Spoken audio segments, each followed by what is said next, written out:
No footprints, no sound. And yet, someone was already inside the perimeter.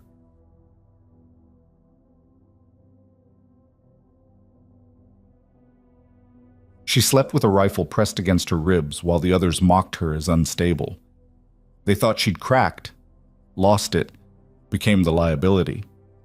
But when dawn broke over Iron Hollow, the enemy infiltration team had vanished, retreated into the snow like ghosts who'd been caught mid-breath.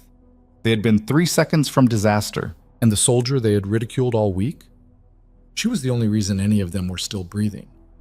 Before we dive in, stick with me till the end of this story. If it pulls you in, hit that like button and drop a comment telling me what city you're watching from. I want to see just how far these stories travel. Now, let's go back to the beginning. The cold in Iron Hollow didn't just bite. It carved. It peeled back skin, numbed fingertips, turned breath into visible ghosts that hung in the air before dying. The kind of cold that made you wonder if your body would just stop. If hypothermia was a choice your cells might make without asking permission. Lena Voss felt it through 3 layers of thermal gear as she lay on her cot, M24 sniper rifle cradled against her chest like a sleeping child. The weapon was cold, unforgiving. The sling bit into her shoulder where it had worn a permanent groove over the years.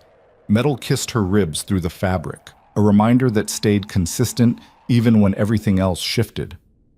Around her, the rest of 2nd Platoon slept, or tried to. Boots scraped canvas. Someone coughed, wet, phlegmy. The tent smelled like unwashed bodies, gun oil, and the particular staleness that came from 12 soldiers breathing the same recycled air for 72 hours straight. Outside, wind screamed across the basin. Inside, Specialist Marcus Webb was staring at her again. "You gonna marry that thing, Voss?" His voice cut through the dim tent, loud enough to pull a few grunts from the half asleep. Lena didn't turn her head, didn't blink, just kept her gaze fixed on the canvas ceiling, watching condensation bead and drip. "Already did," she said flatly. "You're invited to the reception, no +1. Someone snorted. Probably Kowalski. He thought everything was funny until it wasn't. Webb sat up on his cot, springs creaking. "Seriously, though, Reg say rifles get racked at night. You've been sleeping with that thing for 3 days like it's gonna run off." "Maybe it will." "That's not an answer." Wasn't a question. Silence dropped between them, the kind that felt heavier than it should. Webb wasn't wrong. Standard operating procedure said weapons stayed secured on the rack unless you were on watch or under direct threat. Lena had ignored that order since the moment they'd set up camp in this frozen basin. No explanation, no excuse, just non-compliance. And in a military unit where trust was the difference between operational and dead, that kind of behavior looked like a crack in the foundation. "Lieutenant's gonna smoke you for that," Webb pressed. "You know he is." "Then he smokes me." Jesus, Voss. Webb shook his head, lay back down. "You're making this weird for everyone. Weird's better than dead. We're in a rear staging area. There's no contact within 50 clicks. What the hell are you worried about?" Lena finally turned her head, just enough to catch Webb's silhouette in the low light. "You ever notice how the things that kill you are always the ones nobody's worried about?" Webb stared at her for a long moment. Then he rolled over, pulled his blanket tighter. "You're paranoid." "Maybe. Not maybe. Definitely." His voice was muffled now, fading into sleep. "You've been off since Kandahar. Everyone sees it. You should talk to someone." Lena didn't respond. What was there to say? That Webb was right? That Kandahar had rewired something fundamental in her brain, turned her into the kind of soldier who couldn't let go of a weapon even when logic said it was safe? Or that logic was a luxury you only got to enjoy until the moment it killed you? She closed her eyes, listened to the wind, and beneath it, just barely, she heard the thing that didn't belong. Lieutenant Carter Hale was 29 years old, West Point educated, and had the kind of clean-shaven confidence that came from never having been truly wrong about anything that mattered. He ran 2nd Platoon like a textbook, by the numbers, by the book, by the chain of command that had kept the U.S. Army functional for 2.5 centuries. Which meant Lena Voss was a problem. He found her the next morning outside the tent, field stripping her rifle in the snow. Her hands moved with mechanical precision, Bolt out, barrel clear, chamber inspected. The kind of muscle memory that didn't require thought. Voss? She didn't look up. Sir? You know why I'm here? Got a few guesses. Hale stopped a few feet away, hands on his hips. His breath fogged in the air between them. I've let it slide for 3 days. That's generous. You've been in long enough to know what secure your weapon means. I have secured it. Lena reassembled the bolt assembly, slid it home with a metallic click. Just not where you want it. That's not how this works. Respectfully, sir, it's how I work. Hale's jaw tightened. He was used to soldiers who pushed back with attitude, sarcasm, even outright defiance. But Lena wasn't doing any of that. Her tone was calm, professional, which somehow made it worse. You're undermining unit cohesion, he said carefully. The others see you breaking regs. They start wondering why they should follow them. They follow them because you tell them to. I'm not their example. You're part of this unit. That makes you everyone's example. Hale crouched down, meeting her eye level. Talk to me. What's going on? Is this a PTSD thing? Because if it is, we can get you help. There's no shame. It's not PTSD. Then what? Lena slid the barrel back into the receiver, locked it down. Her hands were steady. Her voice was steadier. It's preparation. For what? For when something goes wrong. Hale studied her face, looking for cracks, signs of instability, anything that would justify pulling her off the line. But all he saw was focus. The kind of focus that didn't waver. Nothing's going to go wrong here, he said quietly. We're 60 kilometers from the nearest hostile zone. We've got overwatch, air support on call, and a full perimeter. This is as safe as it gets. Kandahar was safe too. There it was. The fracture line. Hale's expression shifted, not to pity, but to something closer to understanding. I read the after-action report. What happened there wasn't your fault. Didn't say it was. Then why are you acting like it was? Lena finished reassembling the rifle, slung it across her back, and stood. Because fault doesn't matter when you're the one left standing, sir. Only preparation does. She walked past him toward the mess tent, boots crunching through snow. Hale didn't stop her, but he didn't forget the conversation either. Sergeant Dax Rowan was the kind of NCO who'd been in long enough to have opinions about everything and just enough rank to voice them without getting smoked. He found Hale near the command tent an hour later, both of them nursing coffee that tasted like burnt dirt. She's making the squad nervous, Rowan said without preamble. I know. Webb thinks she's unstable. Kowalski thinks she's paranoid. Martinez just thinks she's weird. And you? Rowan took a sip, grimaced. I think she's scared, and I think she's too proud to admit it. Hale nodded slowly. Kandahar. Yeah. Lost her spotter. Kid was 22, fresh out of sniper school. Took an IED on a supply run while Voss was stateside on leave. She wasn't even in country when it happened, but she blames herself for not being there. That's survivor's guilt, not tactical instinct. Maybe. Or maybe it taught her something the rest of us haven't learned yet. Rowan crushed his paper cup, tossed it into a burn barrel. You ever notice how the soldiers who've seen the worst shit are the ones who prepare for it the most? That's paranoia by another name. Or wisdom. Hale didn't have a response to that. They stood in silence, watching snow fall across the basin. Iron Hollow looked peaceful, almost serene. The kind of place where nothing bad could happen because nothing ever did. You filing a report? Rowan asked. Not yet. But you're thinking about it. I'm thinking about a lot of things. Hale turned toward him. If she doesn't comply by tomorrow night, I'm pulling her off watch rotation. Can't have a soldier who won't follow basic orders. Even if she's your best shooter? Especially if she's my best shooter. Because if she breaks, she takes everyone with her. Rowan nodded slowly. Your call, LT. But as he walked away, he couldn't shake the feeling that Hale was solving the wrong problem. Guang. Night fell like a curtain. The temperature dropped another 15 degrees. Ice formed on the inside of the tent walls.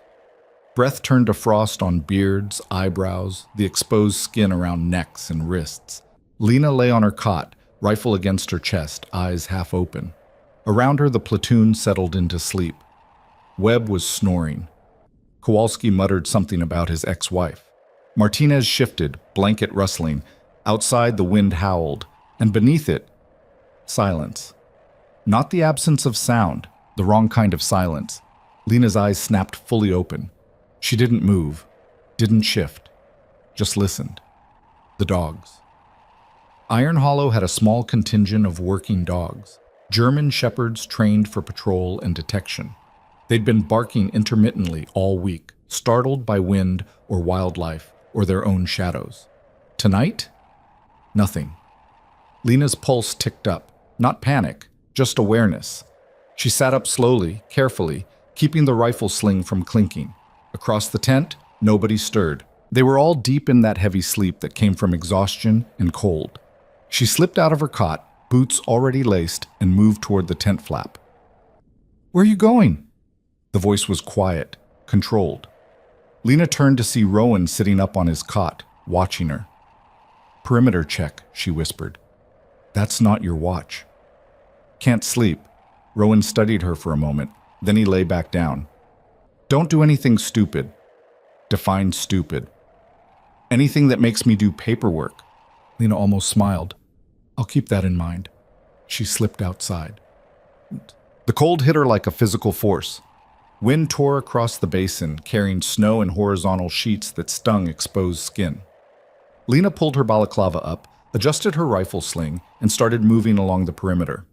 Iron Hollow was a natural depression surrounded by low ridges, defensible, sheltered, but also a potential trap if someone controlled the high ground. The camp was arranged in a rough circle, command tent at the center, squad tents radiating outward, vehicle park on the western edge, supply depot on the east. Sentries rotated every 4 hours. Right now, Private Chen was supposed to be on the eastern berm. Lena found him huddled behind a snow barrier, rifle across his lap, breath fogging his goggles. "Quiet night?" she asked. Chen jumped, swung his rifle halfway up before recognizing her. "Jesus, Voss, you trying to give me a heart attack?" "Just checking in. I'm fine, cold as hell, but fine." "You see anything?" "Like what?" "Anything." Chen shook his head. "It's dead out here. Even the wind sounds bored." Lena scanned the eastern ridge. Snow drifted in patterns, natural, chaotic, shaped by wind and gravity.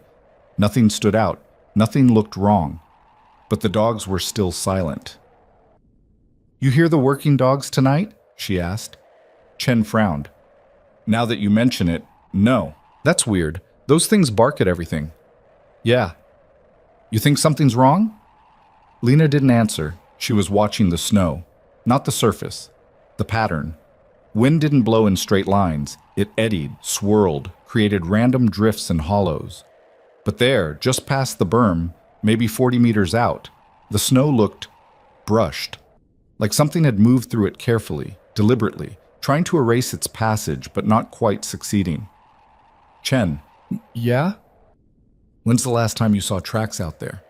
"I don't know, hour ago, maybe 2. Hard to tell with the wind." "Any animal tracks?" "A few. Rabbits, maybe?" "Nothing big." Lena pulled her scope up, scanned the area.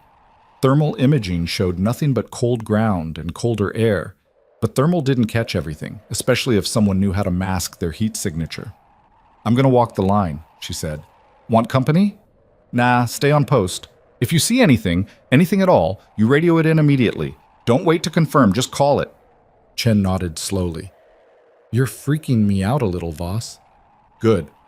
Freaked out keeps you alive." She moved east along the perimeter, boots crunching through snow, rifle ready but not raised. The wind covered most sound, which was both a blessing and a curse. She could move quietly. But so could anyone else. At the northeastern corner, she stopped. There. Faint. Almost invisible. But definitely there. A disturbance in the snow, too linear to be natural, too deliberate to be wind. It curved around a rock outcropping, disappeared into the gorge that cut through the eastern ridge. Lena crouched, examined it closer. No boot prints, no clear tracks, just compression.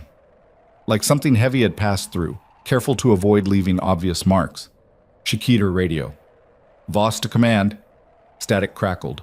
Then Rowan's voice, sleep rough. "Go ahead." "I've got a potential disturbance on the eastern perimeter. Possible movement through the gorge."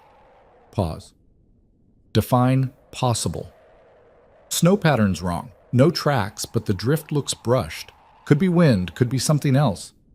Another pause, longer this time. You see anything on thermal? Negative. Any sound? Negative. So you've got wind-blown snow and a hunch.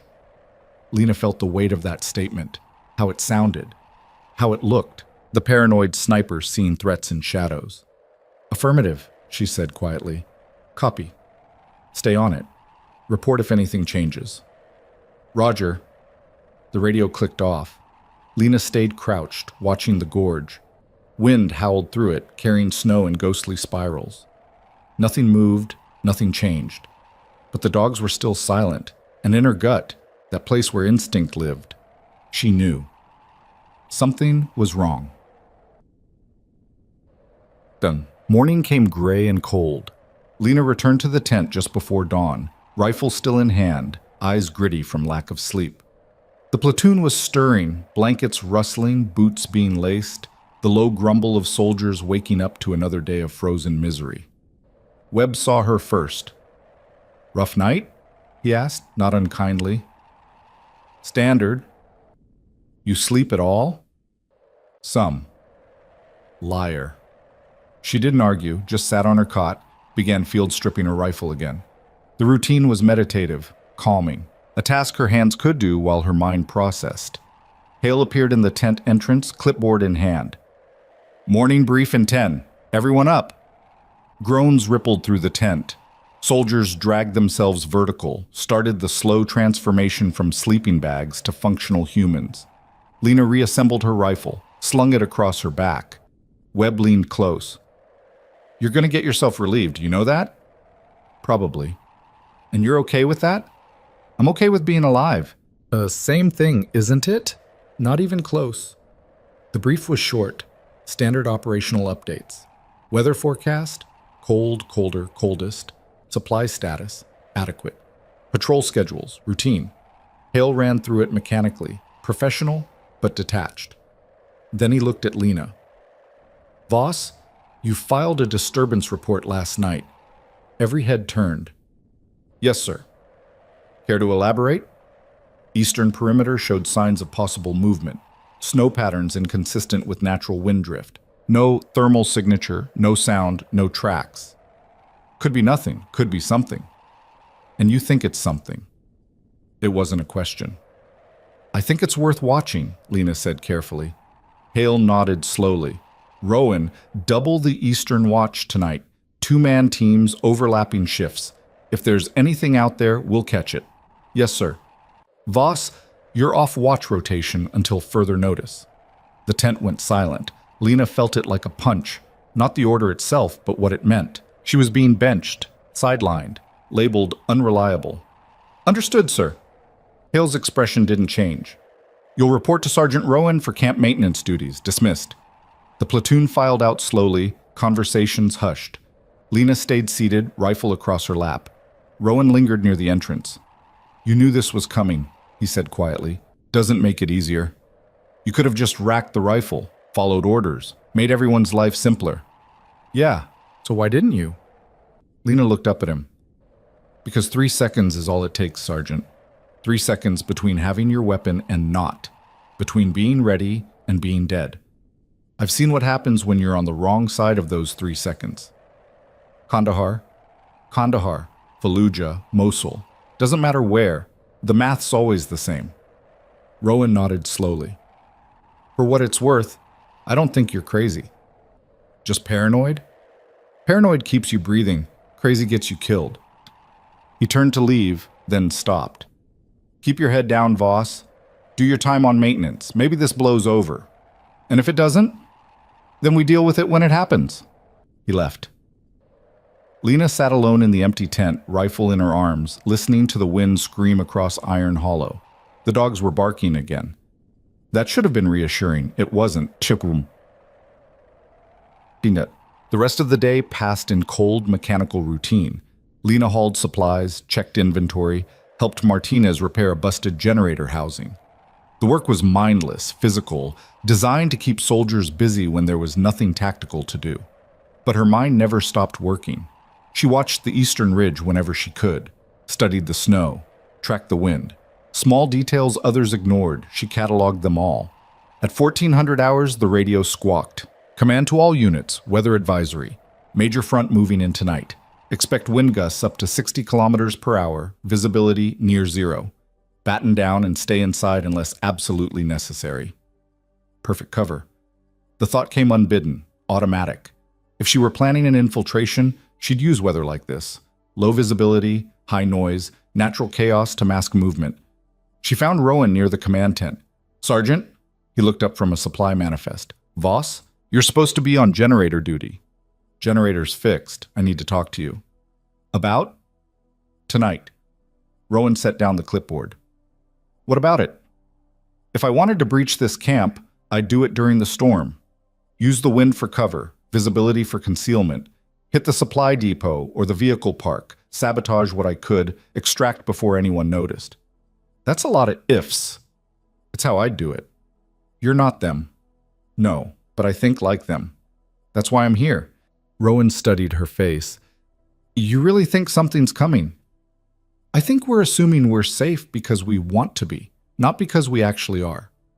And if you're wrong, then I'm wrong. But if I'm right and nobody listens..." She didn't finish. Didn't need to. Rowan sighed, ran a hand through his hair. "I'll talk to the LT, get him to authorize extra patrols during the storm." "He won't." "You don't know that. He thinks I'm compromised. Anything I suggest, he'll dismiss." "Then what do you want me to do?" Lena met his eyes. "Let me keep my rifle." "Voss, not for watch, not for duty. Just let me have it. If something happens, you'll want every shooter you've got. You know that." Rowan was silent for a long moment. Then he nodded slowly. "Okay, but you stay in the tent unless ordered otherwise. No patrols, no heroics. Just be ready. That's all I'm asking." "And Voss? Yeah? If you're wrong about this, if nothing happens and you've just been chasing ghosts, you're done. Hale will have you transferred out before the snow melts. You understand that?" "I understand." "Good. Get some rest. It's going to be a long night." Lena nodded, turned to leave. But rest was the last thing on her mind. Night fell early, swallowed by the storm. Wind screamed through Iron Hollow like something alive and furious. Snow came down in blinding sheets, erasing the world beyond 10 meters. Visibility dropped to near zero. Even the perimeter lights were useless, just halos of white in an endless void. Inside the tent, the platoon huddled close. Someone had rigged a small heater, technically against regs, but nobody cared anymore. The cold wasn't just uncomfortable, it was dangerous. Hypothermia didn't need permission. Lena lay on her cot, rifle cradled against her chest, eyes closed but not sleeping. Around her, conversations drifted. Low, tired, the kind of talk that happened when boredom outweighed exhaustion. "Think this storm lasts all night?" Kowalski asked nobody in particular. "Probably," Martinez answered. "Weather report said through 600 at least. Great, just great. Love freezing my ass off in the middle of nowhere. Could be worse, could be summer." "Summer?" "Yeah, imagine doing this in August. Heat, bugs, humidity. I'd take bugs over frostbite." "You say that now." Webb's voice cut through. "Voss, you awake?" She didn't open her eyes. "Yeah." "Still think something's coming?" "Yeah. Even with this storm." "Especially with this storm. That's paranoid. That's tactical." Webb laughed. Short, sharp. "You know what your problem is? You think too much. See patterns that aren't there. My dad used to say sometimes a shadow's just a shadow. And sometimes it's something wearing the shadow like a coat." Silence. Then Rowan's voice, quiet from his cot. "Everyone shut up and get some sleep. Long night ahead." Conversations died, blankets rustled. The tent settled into the rhythm of breathing and wind. Lena opened her eyes. Through a narrow gap in the canvas, she could see outside, just barely. Snow poured down in endless curtains. The perimeter lights were distant ghosts. The world had shrunk to this tent, this moment, this breath. And somewhere beyond the storm, movement. Not wind, not natural, something deliberate. She didn't move, didn't speak, just watched. and in the howling darkness of Iron Hollow, the enemy began their approach. Lena's breathing slowed to match the wind, in through the nose, out through barely parted lips. Her finger rested alongside the trigger guard. Not on it. Not yet. The M24 was cold enough to burn skin, but she'd stopped feeling it an hour ago. Through the gap in the canvas, the world was white chaos. Snow drove horizontal, then vertical, then swirled in patterns that defied physics. The kind of storm that made navigation impossible, made thermal imaging worthless, made every shadow a potential threat. Perfect infiltration weather. Her eyes tracked movement that wasn't there yet, training the brain to catch disruption in chaos. Most people looked for shapes. Lena looked for interruptions in pattern. A snowflake that fell wrong. A drift that formed backward. Wind that paused when it shouldn't. There. Just for a second, maybe less. Something in the snow moved against the wind. Not with it. Against. Lena's pulse didn't spike. That was the difference between panic and training. Panic flooded the system. Training narrowed it. She counted to 10. Watched. Waited. Nothing. Then, there again. 40 meters out, maybe 50. Low to the ground. The kind of movement that said, crawl, not walk. The kind that said, we know you're here and we're betting you don't know we are. She rolled slowly off her cot, boots already laced, rifle slung across her back. The movement was glacial, 1 inch at a time, waiting for fabric to settle before shifting weight again. Rowan's breathing pattern hadn't changed, still asleep. Webb snored softly 3 cots over. Kowalski muttered something about his ex-wife again. Apparently she lived rent-free in his subconscious. Lena moved toward the tent flap. Don't. The voice was so quiet she almost missed it. She froze, turned her head fractionally. Martinez was awake, sitting up on his cot, watching her with dark eyes that caught what little light existed. Don't what? She whispered back. Whatever you're about to do, don't. You're about to go outside in a whiteout storm because you think you saw something. And maybe you did, maybe you didn't. But either way, LT finds out you left the tent after being relieved of watch. You're done. Not transferred. Done. Lena held his gaze. Martinez was younger than her by 2 years, sharper than he pretended to be, and one of the few soldiers in the platoon who'd never mocked her rifle-sleeping habit. He just watched, evaluated, drew his own conclusions. You think I'm wrong? She asked. I think you're probably right, which is worse. How's that worse? Because if you're right and you go out there alone, you're the only one who sees what's coming. And if something happens to you, the rest of us are blind. He shifted, pulled his boots closer. You want to check the perimeter? Fine, but I'm coming with you. Martinez Putsch. Not a debate, Voss. You go, I go. Otherwise I wake Rowan right now. She studied him for 3 long seconds. Calculated the angles. Martinez wasn't bluffing. She could see it in the set of his jaw, the way his hand rested near his rifle. Fine, she whispered. But we move quiet and we stay close. This isn't a patrol, it's a confirmation. Confirmed what? That I'm not crazy. Little late for that. Despite everything, Lena almost smiled. They slipped outside into the storm. The cold hit like a wall. Not gradual, not creeping, just immediate, total, the kind that made your lungs seize and your eyes water and your exposed skin scream. Wind tore across the basin at speeds that would knock an unprepared soldier flat. Lena pulled her balaclava tight, adjusted her goggles, and started moving east. Martinez followed 2 meters behind, rifle ready, movements careful. Visibility was maybe 5 meters. Beyond that, the world dissolved into white noise. They reached the eastern berm in 90 seconds. Should have taken 30, but the snow was knee-deep in places and the wind kept trying to shove them sideways. Lena dropped to a crouch behind the snow barrier Chen had been using earlier. Martinez pressed close, shouted over the wind, "What are we looking for?" Anything that doesn't belong. That's specific. You'll know it when you see it. Or I won't. Then follow my lead. She pulled up her scope, scanned the gorge.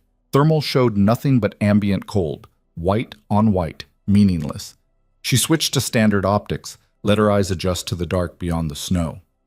The gorge cut through the eastern ridge like a surgical incision, narrow, steep-sided, the kind of terrain that funneled movement. If someone wanted to approach the camp from the east without being seen from the northern or southern watch posts, the gorge was the only option, which meant it should have been the most heavily monitored approach. But standard doctrine said no hostile force would attempt infiltration during a whiteout storm. Too risky. Too many variables. Too easy to get lost, disoriented, killed by the very weather you were trying to use as cover. Standard doctrine assumed the enemy was risk-averse. Lena had stopped believing in standard doctrine somewhere between Kandahar and the moment her spotter's casket had been lowered into frozen ground. "There," she said quietly. Martinez followed her sightline. "Where?" "Snow pattern. See how it's drifting left to right everywhere except that section? There it's broken, like something interrupted the flow. Could be a rock, could be wind eddy. Could be, but it wasn't there an hour ago." "You sure about that?" "Yeah." Martinez was silent for a moment, then, "What do you want to do?" "Watch, wait, confirm. And if you confirm, then we wake everybody up and hope we're not too late." They settled into position behind the berm. Wind screamed, snow poured. Minutes stretched into small eternities measured by frozen breath and creeping doubt. Maybe she was wrong. Maybe it was just wind and paranoia and a brain that saw patterns because finding patterns was what kept her alive in places where survival wasn't guaranteed. Then she saw it. Not movement, not shape, just wrongness. A section of snow maybe 30 meters out shifted in a way snow didn't shift. Compressed, settled, like something underneath had redistributed weight. Lena's hand moved to Martinez's shoulder, squeezed twice. He saw it too. She could tell by the way his breathing changed, shorter, controlled, combat ready. "How many?" he whispered. "Can't tell. At least 2. Maybe more." "What are they doing?" "Watching us watch them." "That's smart. They know the storm gives them cover, but they also know we have sentries. So they're waiting, figuring out our pattern, looking for the gap." "There is no gap. We've got overlapping watch, thermal, radio check-ins every 30 minutes. Thermal's useless in this storm. Radio check-ins are predictable. An overlapping watch doesn't matter if both sentries are looking the wrong direction." Lena adjusted her scope fractionally. "They're not here to assault. They're here to sabotage. Hit something critical, communications, vehicles, supplies, and extract before we even know they were here." "You're guessing." "I'm extrapolating. There's a difference." Martinez was quiet for a beat, then, "We need to report this. They'll ask if we have visual confirmation." "Do we?" "No." "Then they'll say we're seeing things." "Probably." "So what's the play?" Lena lowered her scope, turned to face him. Snow caked her goggles, turned her face into something ghostly. "You go back, wake Rowan, tell him what we saw. Don't mention me. Say you couldn't sleep, went for a walk, noticed the snow pattern. What are you going to do?" "Stay here. Keep eyes on." "Alone? Better than losing visual." "Voss, this isn't a debate, Martinez. If they move, someone needs to see it. That someone's me. You go, I stay. Simple." "Nothing about this is simple." "Then pretend it is." Martinez stared at her for a long moment. Then he nodded once, sharp, and disappeared into the storm. Lena was alone. The next 20 minutes were the longest of her life. Not because of fear. Fear she could manage. Fear had rules, boundaries, physiological responses you could control with breathing and training, and sheer bloody-minded refusal to let it win. No, it was the isolation that carved deepest. The knowledge that she was alone in a whiteout storm watching something nobody else believed existed, betting everything on a pattern of disturbed snow and a gut instinct that had been labeled paranoid so many times, she'd almost started believing it herself. Almost. Through her scope, the compression in the snow hadn't moved, but it also hadn't disappeared, which meant it wasn't wind, wasn't her imagination, wasn't a trick of light on ice. It was real. And it was waiting. Her radio crackled. "Voss, you copy?" Rowan's voice, tight, controlled, not happy. She keyed the mic. "Copy. Martinez says you've got eyes on a possible hostile approach via the eastern gorge." "Affirmative." "He also says you've got no visual confirmation, no thermal signature, no movement." "Correct." So what exactly do you have? Disruption in snow pattern consistent with concealed movement. Weight distribution suggests at least 2 personnel, possibly more, holding position approximately 30 meters east of the berm. Silence on the other end.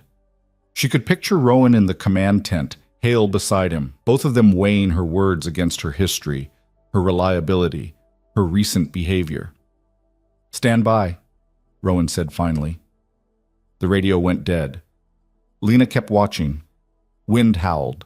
Snow fell. The compression in the drift remained exactly where it was, which was impossible if it was natural. Wind didn't hold patterns steady. Wind erased them. 5 minutes passed. Then 10. Her radio crackled again. "Voss, this is Lieutenant Hale." She keyed the mic. "Sir?" "I'm pulling you off the berm. Return to the tent immediately." "Sir, I have eyes on—" "You have eyes on weather and shadows. Martinez reported what you told him. I've got Chen and Kowalski moving to your position now to confirm. You're relieved. Return to the tent. That's an order." Lena felt something cold settle in her chest, colder than the storm, colder than the weapon in her hands. "Sir, if I leave this position, we lose visual continuity. If they move during the transition, then Chen and Kowalski will see it. Move, specialist. Now." She wanted to argue. Wanted to explain that Chen and Kowalski didn't know what to look for, didn't have the training to read disruption and chaos, wouldn't see the threat until it was inside the perimeter. But orders were orders, and she'd already pushed her luck further than most soldiers got to push before facing court-martial. "Copy, moving now." She took one last look through her scope. The compression was still there, still waiting. She pulled back from the berm and started toward the tent. 30 meters in, the radio erupted. "Contact! Contact Eastern Gorge! Multiple hostiles, say again! Multiple!" Gunfire cracked through the storm. Sharp, distinct. The unmistakable bark of a K-pattern rifles answered by the heavier thump of M4 carbines. Lena spun, started running back toward the berm. Her radio screamed, "All units, we are under attack! Eastern perimeter breached! Repeat, eastern perimeter breached!" More gunfire, voices shouting. The organized chaos of soldiers snapping from sleep to combat in the space between heartbeats. Lena hit the berm at a full sprint, dropped prone, brought her rifle up. The scene was carnage. Chen was down, not dead, but hit, dragging himself backward while Kowalski laid suppressing fire into the storm. Muzzle flashes strobed through the white, close enough that Lena could see shapes now. 5 figures in white camouflage moving with tactical precision through the gorge. Not random insurgents, not militia, professional soldiers. Lena's scope found the lead figure, center mass, controlled breathing, squeeze. The M24 barked once. The figure dropped. She cycled the bolt, found the second target, fired. Another drop. The remaining 3 scattered, returned fire. Rounds snapped past her position, punched into the snow barrier, forced her to duck. Kowalski was shouting into his radio, "We need support! We need support now!" Lena popped up, fired again. Missed. The wind had shifted, throwing her aim off by inches, enough to matter at this range. She adjusted, fired again. Hit. 2 left. They were retreating now, tactical withdrawal, bounding overwatch, the kind of discipline that spoke to serious training. They'd been compromised, outgunned, caught in a position they couldn't hold, but they'd also gotten closer than they should have. Close enough to see the camp layout, close enough to count tents, close enough to report back exactly what was here and how to hit it properly next time. Lena tracked the last 2 figures until they disappeared into the storm. Didn't fire. No clean shot, and wasting ammo on maybes was how you ran dry when it actually mattered. The shooting stopped. For 5 seconds, there was only wind. Then the camp exploded into motion. Hale appeared on the berm 60 seconds later, flanked by Rowan and half the platoon. His face was pale, tight, the expression of a man who'd just had his worldview kicked in the teeth. He saw Chen first, gut shot, conscious but fading, Martinez already working on him with a trauma kit. Then he saw the blood in the snow where Lena's targets had fallen. Then he saw Lena, prone behind the berm, rifle still trained on the gorge. "Sit rep," he snapped. Kowalski answered, voice shaking. 5 hostiles, eastern approach. Voss took down 3. Other 2 withdrew. Chen's hit bad. Needs medevac. Hale's jaw worked. Rowan, get a bird inbound. Martinez, keep Chen stable. Everyone else, defensive perimeter now. They might come back. Soldiers scattered to positions. Rowan was already on the radio coordinating evacuation. Hale stepped close to Lena. You were supposed to be in the tent, he said quietly. I was heading there when the shooting started. You disobeyed a direct order. I responded to contact. You created contact by staying on the berm when I told you to leave. Lena finally turned to look at him. Her face was blank, professional, the kind of empty that came from too many arguments, too much doubt, too many people telling you that your instincts were wrong right up until the moment they saved everyone's life. Sir, with respect, they were already there. I didn't create anything. I just saw what nobody else wanted to see. Hale's expression flickered. Anger, maybe, or shame. Hard to tell in the dark. You put this entire unit at risk with your paranoia. I put myself at risk. The unit's alive because of it. Chen's bleeding out because you insisted on seeing ghosts. Chen's bleeding out because you pulled me off the berm 30 seconds before they moved. If I'd stayed, I would have seen them coming. Could have taken them out before they got close enough to shoot back. The words landed like slaps. Hale's face went hard. You're relieved. Permanently. Soon as we're back to base, you're being transferred out of this unit. Understood, sir. And Voss? Yeah? Next time you think you see something, keep it to yourself. He walked away. Lena stayed on the berm, watching the storm, rifle cold against her cheek. Rowan appeared beside her a few minutes later. You okay? He asked quietly. Fine. That was good shooting. Clean kills. Training. That was more than training. That was... He paused. You knew they were coming. Yeah. How? Because I've seen it before. Different place, different war, same playbook. They use weather as cover, approach during shift change, exploit the gap between sentries rotating, textbook infiltration. Where'd you see it before? Lena was quiet for a long moment. Kandahar. Night my spotter died. I was stateside, but I read the after-action report so many times I memorized it. They hit during a dust storm, got inside the wire before anyone knew they were there, killed 3 soldiers, injured 5 more, destroyed half our communication equipment. That wasn't your fault. Wasn't about fault. Was about learning, making sure it didn't happen again. So you sleep with your rifle because 3 seconds, that's the gap. 3 seconds between hearing the threat and being ready to stop it. My spotter didn't have 3 seconds. I've been carrying them ever since. Rowan nodded slowly. For what it's worth, you were right about all of it. Doesn't matter. I'm still getting transferred. Yeah, you probably are. They stood in silence, watching the storm. Somewhere in the dark, a helicopter's rotors beat against the wind. Chen's evac, inbound. You think they'll come back? Rowan asked. Not tonight, but they got what they came for. Which is? Intel. They know our strength now, know our layout, know we're vulnerable. Lena lowered her rifle. This wasn't an assault, it was reconnaissance. The real attack comes later. Then we need to be ready. You need to convince Hale of that. He just saw 5 hostiles breach the perimeter and 3 soldiers go down. I think he's convinced. He's embarrassed. There's a difference. Embarrassment makes people defensive, makes them double down on being right instead of learning from being wrong. That's pretty cynical. That's experience. The helicopter appeared through the storm, running lights strobing red and white against endless snow.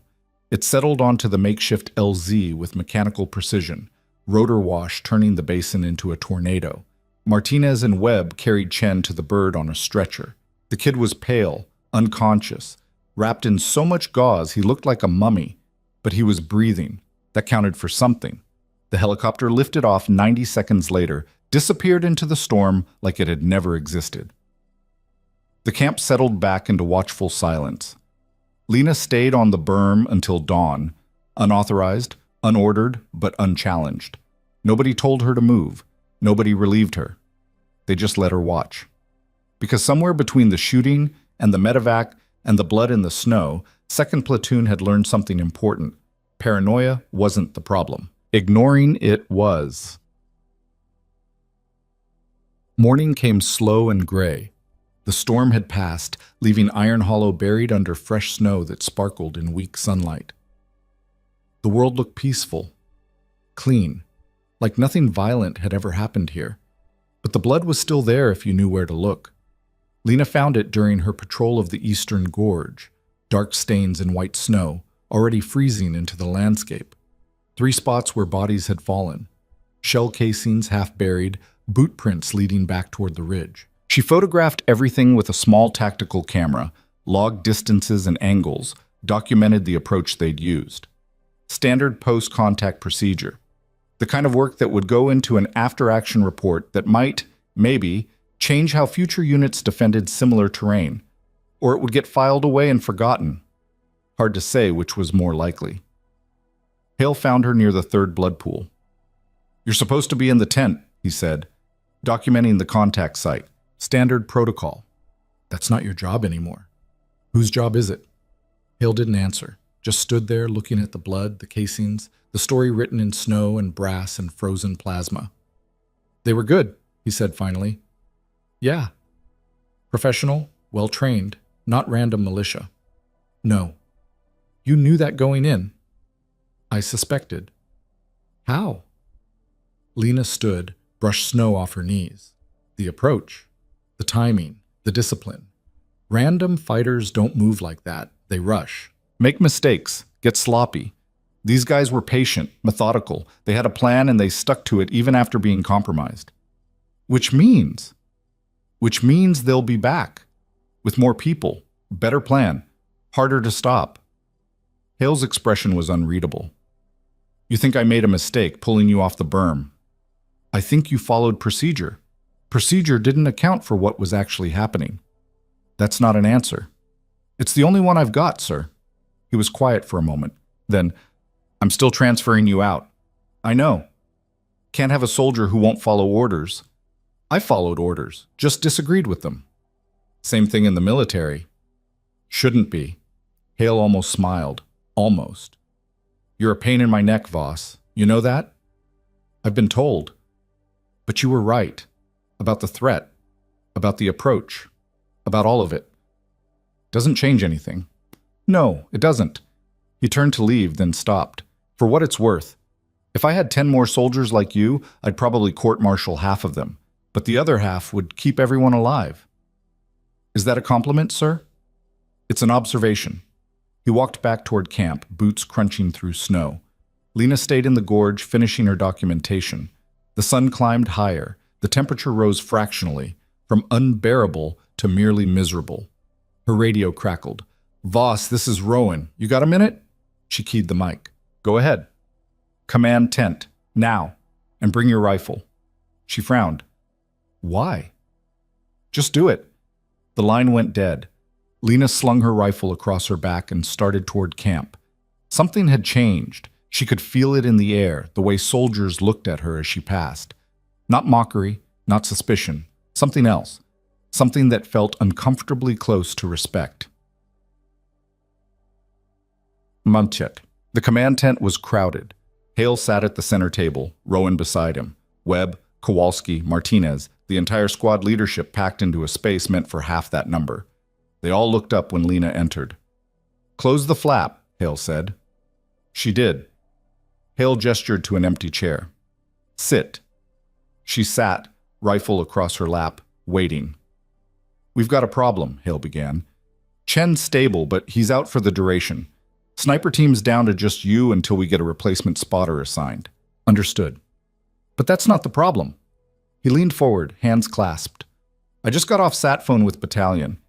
They analyzed the contact last night, reviewed the photos you took, ran the shell casings. And those weren't random insurgents. That was a Tier 2 enemy recon element, professional, well-funded, operating under someone with serious tactical experience." The tent went quiet. "Which means?" Martinez asked. "Which means last night wasn't a probe. It was target acquisition. They're planning something bigger, and Iron Hollow is right in the middle of it." Lena felt ice settle in her gut. "What's the play?" "Battalion wants us to hold position, says reinforcements are inbound within 48 hours. And until then? Until then, we dig in, fortify, Prepare for a potential assault. Webb spoke up. How many hostiles are we talking about? Unknown, but if they sent 5 for reconnaissance, the main force is probably 10 times that, maybe more. Kowalski swore under his breath. Rowan looked at Lena. You've been saying this was coming. Now command agrees. What do you recommend? Every head turned. Lena took a slow breath. This was the moment, the pivot point, where she stopped being the paranoid outlier and became something else. We reinforce the eastern approach, she said carefully. That's their preferred avenue. They'll use it again. We layer defenses, wire, claymores, overlapping fields of fire. Make it a kill zone. What about the other approaches? Hale asked. We can't defend everywhere equally. We don't have the manpower. So we make one approach so dangerous they're forced to choose another. Then we defend that one just as hard. And if they split their force, hit us from multiple directions, then we're in trouble. But that requires coordination and communication. Every radio transmission is a chance for us to intercept. Every split element is weaker than the whole. We make them choose between efficiency and surprise. Hale nodded slowly. What else? We rotate sentries every 2 hours instead of 4. Keeps people alert. Harder to pattern our watch schedule. And we run random patrols outside the wire. Not on schedule, not predictable. Just enough to make them think twice about getting close. That's aggressive. Aggressive keeps us alive. It also exposes our people. Staying inside the wire exposes us too, just differently. Hale was quiet for a moment, thinking. Then he looked at Rowan. Make it happen. Full defensive prep. Voss is tactical lead on eastern perimeter fortification. Lena blinked. Sir? You heard me. You saw this coming when nobody else did. You've earned a voice in how we stop it. I thought I was being transferred. You are, after we survive the next 48 hours. He stood. Everyone else, you've got your assignments. Move. The tent emptied quickly, soldiers filing out with purpose, momentum, the kind of energy that came from having a clear mission after days of uncertainty. Lena stood to leave. Voss? She turned. Hale was still seated, watching her. Yeah? Don't make me regret this. I'll try not to, sir. And Voss? Sir? Thank you for not saying I told you so. She almost smiled. Day's not over yet. She left the tent. Outside, the camp was already transforming. Soldiers hauling wire, digging fighting positions, stacking ammunition. The kind of organized chaos that happened when people realized the thing they'd been ignoring was about to kick down the door. Martinez fell into step beside her. Congrats. You went from crazy to tactical genius in about 12 hours. I'm the same person I was yesterday. Yeah, but yesterday nobody was listening. And today? Today they don't have a choice. They walked toward the eastern berm in silence. The sun was climbing higher now, burning off the last of the storm clouds. The basin looked beautiful in the light, pristine, peaceful, the kind of place you'd want to visit if it wasn't also the kind of place that might kill you. Lena stopped at the berm, looked out across the gorge. Somewhere beyond the ridge, the enemy was regrouping, planning, preparing for the next move. And this time, when they came, she'd be ready. They all would. The quiet soldier who slept with her rifle wasn't quiet anymore. And Iron Hollow was about to learn what happened when you finally listened to the warning you'd been ignoring all along. The wire went up in sections, triple-strand concertina, razor sharp, strung between steel stakes driven deep enough that the frozen ground cracked like glass under the sledgehammer. Lena worked alongside Webb and Kowalski, hands raw despite gloves, breath fogging in air that still bit hard even with the sun climbing. How much you want to run out? Webb asked, feeding another coil from the spool. 50 meters depth minimum, Lena said. Layered. Make them choose between cutting through or going around. Either way, they're exposed longer. Kowalski grunted, hammering another stake. 50 meters is a lot of wire. 50 meters is what keeps them from walking straight to our tents. She's got a point, Webb admitted. He glanced at her. You really think they're coming back tonight? I think they're coming back when we least expect it, which means we expect it all the time. That's exhausting. So's dying. Webb laughed, short, sharp. You're cheerful today. I'm practical. They worked in silence for a while, the rhythm mechanical, stake, wire, tension, repeat.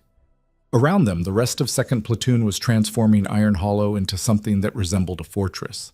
Fighting positions dug into the snow, sandbags stacked, ammo redistributed, fields of fire marked with range stakes every 25 meters. Martinez appeared with a crate of claymore mines. "Where you want these?" Lena straightened, surveyed the gorge. "Stagger them along the wire line, 15-meter intervals. Overlap the kill zones so there's no gaps. That's going to shred anything that comes through. That's the idea. What if friendlies need to exit that way? Then they better remember where we put them." Martinez set the crate down, started pulling mines. "You know, a week ago, everyone thought you were losing it. Now you're running the show." "I'm not running anything, just making suggestions." "Suggestions everyone's following. That's on them." "Is it, though?" He met her eyes. "You've got this whole camp rewired in 6 hours. That's not suggestions. That's command." Lena didn't respond. Didn't know how to. Command wasn't something she'd asked for or wanted. It was just the thing that happened when you were right enough times that people stopped questioning and started listening, which was its own kind of trap. "Voss!" Rowan's voice cut across the basin. She turned to see him waving from the command tent. "Yeah? LT wants you, now." She handed her gloves to Webb. "Finish the wire. Same pattern all the way to the northern boundary." "You got it." She jogged toward the command tent, rifle bouncing against her back. Soldiers moved aside as she passed, not out of fear, but something else. Recognition, maybe. The kind that came from seeing someone do the thing everyone said was impossible and making it look easy. Inside the tent, Hale was bent over a map, radio handset pressed to his ear. He looked up when she entered, gestured for her to wait. "Copy that, battalion." "Understood. We'll advise when status changes. Out." He hung up, rubbed his face with both hands. "We've got a problem." "What kind?" "The kind where reinforcements aren't coming for 72 hours instead of 48. Supply convoy hit an IED 30 clicks south. Roads blocked. Air assets are diverted to medevac." Lena felt something cold slide down her spine. "So we're on our own. For 3 more days, maybe longer if the weather turns. And the enemy? Intelligence says they're massing. Thermal picked up movement in the hills, significant numbers, organized formation. Could be preparing for a coordinated assault. When? Unknown, but probably soon. They know we're fortifying. The longer they wait, the harder we are to crack." Lena moved to the map, studied the terrain. Iron Hollow sat in a natural bowl surrounded by ridges on 3 sides, defensible if you had the manpower, a death trap if you didn't. The eastern gorge was the obvious approach, but there were 2 others. A northern slope that was steep but climbable, and a southern route that involved open ground but offered concealment from a tree line about 200 meters out. "They'll feint," she said quietly. "What?" "They'll feint east to draw our attention, then hit from the north or south while we're focused on the gorge." Hale frowned. "How do you know?" "Because it's what I do. We've shown them our hand, fortified the eastern approach, made it a killing field. Smart commander sees that and changes the plan." "So what do you recommend?" Lena traced her finger along the northern slope. "Within the eastern defense, just enough to look committed, but not overextended. Rotate half those shooters to the north. Set up overlapping fire lanes. Make it so they can't take either approach without getting chewed up. That spreads us thin everywhere." "Yeah, but thick in one place means weak everywhere else. This way we're medium strength in 2 places. Forces them to commit fully to one approach or split their force. And if they split, then we make them regret it." Hale was quiet for a moment, thinking. Then he nodded. "Do it. You've got tactical authority over defensive positioning. Coordinate with Rowan, make it happen." "Sir, this isn't a debate, Voss. You saw this coming. You've been right about everything so far. I'm done second-guessing." He met her eyes. "You wanted a voice. You've got it. Don't waste it." She nodded once, turned to leave. "And Voss?" "Yeah?" "If this goes sideways, it's on both of us, not just you." Something in her chest loosened slightly. "Understood, sir." She stepped outside, keyed her radio. "Rowan, you copy?" "Go ahead." "Need you at the northern slope. We're repositioning half the eastern defense. On whose authority? LT's and mine. Pause. Copy. Moving now. The next 4 hours were a blur of movement and adjustment. Soldiers relocated from the gorge to the slope, grumbling but compliant. Fighting positions dug into frozen earth. Range cards updated. Fire lanes designated. The camp shifted from a fortress facing one direction to a fortress facing two. It still wasn't enough, but it was better than nothing. By the time the sun started dropping toward the horizon, Lena's hands were numb and her back ached and her eyes felt like sandpaper. She'd been awake for 36 hours straight, running on coffee and adrenaline and the particular stubbornness that came from knowing if you stopped moving, you'd collapse. Martinez found her near the northern slope, checking sightlines. You need to sleep. I'll sleep when this is over. That's what people say right before they make mistakes. Then I'll make mistakes tired instead of rested. That's not how it works. It's how I work. He was quiet for a moment, then, You know everyone's looking at you different now, right? I noticed. Does it bother you? Depends what they're seeing. A soldier who gives a damn, who doesn't quit. Who's keeping them alive? Lena turned to face him. They're keeping themselves alive. I'm just pointing out where to look. That's leadership, Voss. That's survival. Maybe they're the same thing. Before she could respond, the radio crackled. All units, this is command. We've got movement on thermal. Multiple contacts, Eastern Ridge. Estimate 20 individuals. Approaching slowly. Could be recon. Could be advance element. All personnel to combat positions. This is not a drill. The camp exploded into motion. Soldiers grabbed weapons, checked magazines, sprinted to assigned positions. The organized chaos of a unit snapping from standby to combat ready in under 90 seconds. Lena ran toward the eastern berm, Martinez beside her. Webb was already there, prone behind the wire, rifle trained on the gorge. You see anything? She asked. Negative. Thermal's picking them up, but I've got nothing visual. How far out? 300 meters, maybe less. Hard to tell with the terrain. Lena dropped prone beside him, brought her scope up. Through the optics, the gorge was a maze of shadows and snow. Nothing moved. Nothing stood out. But thermal didn't lie. They're testing us, she said quietly. What? They're moving just close enough to trigger thermal, see how we respond, gauging our reaction time, our positioning. So what do we do? Nothing. Webb turned to look at her. Nothing? We don't fire, don't reveal our positions. Just watch. Let them think they're invisible. That's risky. So showing them where all our shooters are. Webb hesitated, then nodded. Your call. Lena keyed her radio. All eastern positions, hold fire. Repeat, hold fire. Let them come. Wait for my signal. Acknowledgements crackled back one by one. The seconds stretched into minutes. Lena watched through her scope, breathing slow and controlled. Wind pushed snow across the gorge in lazy spirals. The light was fading, that golden hour glow that turned everything soft and deceptive. Then she saw it. Not movement, not shape, just a flicker of wrong, a shadow that shifted against the wind instead of with it. There, and there, and there. Multiple contacts moving with tactical discipline through terrain that should have made movement impossible. I count 6, Webb whispered. 8, Lena corrected. 2 more on the left flank using the rock outcrop for concealment. You sure? Yeah. What are they doing? Probing, looking for gaps in the wire, weak points in our defense. They're not here to fight. They're here to learn. And we're just going to let them? We're going to let them think they're getting away with it. She tracked the lead figure through her scope. Male, probably. Wearing winter camouflage that was actually pretty good, commercial grade, not surplus. Carrying an AK variant rifle, moving with the kind of confidence that came from experience.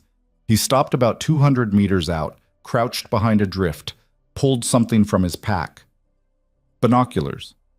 He was glassing the camp, counting tents, marking positions. Lena's finger rested alongside the trigger guard. 1 shot. That's all it would take. Drop him and scatter the others. Send a message that Iron Hollow wasn't soft.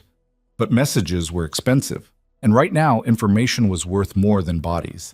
She let him look. After 2 minutes, he put the binos away, signaled to someone Lena couldn't see, and the whole element started withdrawing. Slow, careful, professional. They disappeared into the gorge like ghosts. The radio crackled. Command to all units. Contacts withdrawing. Stand down from combat alert, but maintain heightened watch. Report any further movement immediately. Lena lowered her rifle, let out a breath she didn't know she'd been holding. Webb sat up. That was it? They just looked and left? They got what they came for. Which is confirmation that we're ready, that we're not sleeping, that hitting us is going to cost. So they'll leave us alone? No, they'll just bring more people. Webb swore softly. This is going to be bad, isn't it? Yeah. How bad? Ask me tomorrow, if we're still alive to talk about it. But that darkness came like a curtain drop, sudden, total, unforgiving. Temperature plummeted 15 degrees in an hour. The kind of cold that turned breath to ice crystals and made metal burn skin even through gloves. Lena sat in the command tent nursing coffee that tasted like burnt oil. Across the table, Hale and Rowan were bent over the map, marking the positions where thermal had picked up contacts. 8 confirmed, Rowan said, possibly more we didn't catch. And they withdrew without engaging, Hale added. That's reconnaissance, not harassment. Which means the real push comes later, Lena said. Both men looked at her. How much later? Hale asked. Tonight, maybe early morning, whenever they think we're most tired, most complacent. We've got rotating watch. Someone's always awake. Being awake's not the same as being alert. 3 a.m., 4th hour of watch, cold so bad you can't feel your fingers. That's when mistakes happen. That's when they'll come. Rowan leaned back. So what do you suggest? We rotate watch every 90 minutes instead of 4 hours. Keeps people sharp. And we run active patrols inside the wire. Not outside, that's suicide. But movement keeps the blood flowing, keeps the mind engaged. That's a lot of activity for a defensive posture. Defensive doesn't mean passive. Hale nodded slowly. Make it happen. And Voss, get some sleep. That's an order. You're no good to anyone if you collapse from exhaustion. Sir, not a debate, 3 hours minimum. Rowan will wake you if anything changes. Lena wanted to argue, wanted to stay awake, stay vigilant, stay ready. But her body was starting to make decisions her brain couldn't override. Hands shaking slightly, vision blurring at the edges. The warning signs of a system running on empty. 3 hours, she said finally. Good, dismissed. She stood, left the tent, walked toward her cot in the squad tent. Around her, the camp was quiet but alert. Soldiers in fighting positions, sentries scanning the darkness, the low hum of generators providing just enough light to see but not enough to silhouette. Inside the tent, most of the platoon was asleep or trying to be. Martinez was awake, cleaning his rifle by headlamp. Thought you'd be up all night, he said quietly. LT ordered me to sleep. And you're actually listening? Trying to.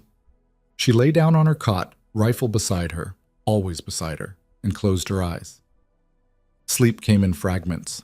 Shallow, restless, the kind where your brain never fully shuts down. She dreamed of Kandahar, dreamed of her spotter, kid named Jackson, 22 years old, couldn't grow a full beard, had a girlfriend back home who sent him letters that smelled like strawberry lip gloss. Dreamed of the moment she'd heard he was gone. Not even in combat, just a supply run. Wrong place, wrong time, wrong outcome. She jolted awake 90 minutes later, pulse hammering. The tent was darker, quieter. Martinez was asleep now, headlamp off. Lena sat up, checked her watch. 02:37 hours. The witching hour. When human alertness bottomed out and mistakes multiplied, she grabbed her rifle, slipped outside. The cold hit like a physical blow. Wind had picked up again, not storm level, but enough to make the world feel hostile. She pulled her balaclava tight, started walking the perimeter. Everything looked normal. Sentries at their posts, wire intact, nothing moving in the darkness beyond. Too normal. Her instincts screamed. She keyed her radio. Voss to command. Rowan's voice came back immediately. Go ahead. I'm at the eastern berm. Something feels wrong. Define wrong. I don't know yet. Just wrong. Pause. You want me to sound alert? No, not yet. Let me confirm first. Copy. Standing by. Lena moved along this wire line, scanning the darkness. Thermal showed nothing unusual. Standard optics showed even less. But the feeling wouldn't leave, that crawling sensation between her shoulder blades that said danger was close. She stopped, closed her eyes, just listened. Wind, her own breathing, distant generator hum. And beneath it, silence. The wrong kind of silence. Her eyes snapped open. All units, this is Voss. We've got... The world exploded. 3 things happened simultaneously. Muzzle flashes strobed from the northern slope, the eastern gorge erupted with automatic weapons fire, and something detonated near the vehicle park with enough force to shake the ground. Coordinated assault, multiple vectors, exactly what she'd predicted. Lena's radio exploded with traffic. Contact north! Taking fire from the gorge! Vehicle park is hit. Say again. Vehicle park is hit. She sprinted toward the northern slope. That's where the main push would come. She knew it in her bones. The eastern fire was suppression. The vehicle park was distraction, but the north was the real threat. She reached the fighting positions to find Webb and Kowalski already engaged, firing controlled bursts into the darkness. "How many?" she shouted over the gunfire. "Unknown!" Webb yelled back. "They're coming up the slope in waves." Lena dropped prone, brought her scope up. Through the optics she counted 10 figures advancing up the slope in textbook formation, bounding overwatch, suppressive fire, using the terrain for concealment. Professional, disciplined, dangerous. She found the lead element, center mass, fired, drop. Cycled the bolt, found the next target, drop. The enemy adjusted, started laying down heavier fire. Rounds snapped past her position, punched into the snow barrier, forced her to duck. "They're pushing hard!" Kowalski screamed. "We need support!" Lena keyed her radio. "Command, this is Voss. Northern slope is the main assault. Estimate 15 to 20 hostiles, organized formation, heavy weapons. Request immediate reinforcement." "Copy." Hale's voice came back, remarkably calm. "Shifting eastern defense to support north. Hold position." "Roger." She popped up, fired again. Another drop. But for everyone she took down, 2 more appeared. They were committed now, all in on breaching the northern perimeter. Martinez appeared beside her with a SAW, started laying down suppressive fire in long controlled bursts. Tracers cut through the darkness like angry hornets. "They're not backing off," he shouted. "Good," Lena shouted back. "Means we're hurting them." She kept firing. Mechanical, precise. The M24 barked rhythm into chaos. Boom, cycle, acquire, boom, cycle, acquire. Then she saw it. Movement on the eastern flank of the northern assault. A small element, maybe 4 people, breaking away from the main group, moving fast toward a gap in the wire she hadn't noticed before. Infiltration team, going for the command tent. "Martinez!" She grabbed his shoulder. "Eastern flank, 4 contacts, moving to breach." He swung the SAW, saw them, opened up. But they were already through, using smoke for concealment, disappearing into the camp interior. Lena made a decision in half a second. "Hold this position," she yelled to Webb. "Do not let them take this slope." "Where are you going?" "Hunting." She rolled backward out of the fighting position, came up running. The camp interior was chaos. Soldiers running toward fighting positions, medics hauling supplies, officers shouting orders. And somewhere in that confusion, 4 enemy combatants were moving toward the command tent with purpose. Lena sprinted through the maze of tents, rifle up, scanning for threats. Her breath came in controlled bursts despite the sprint. Combat breathing, automatic, drilled into muscle memory. There. Shadow moving wrong near the supply depot. She dropped to a knee, fired. The shadow dropped. Movement to her left. She spun, fired again. Another drop. 2 down, 2 left. "Contact inside the wire!" Someone screamed. "Contact inside the wire!"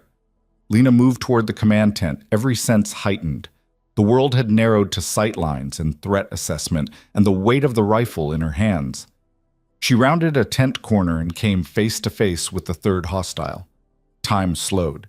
He was young, maybe 25, eyes wide, a K-47 coming up fast. Lena was faster. She fired from the hip. The round caught him center mass, punched him backward. He dropped, weapon clattering into snow. She moved past without stopping. One left. The command tent was ahead. Hale was inside, coordinating defense. If the last hostile reached it, Lena put on a burst of speed, rounded the tent, and found the last enemy combatant standing at the entrance, rifle trained on something inside. "Drop it!"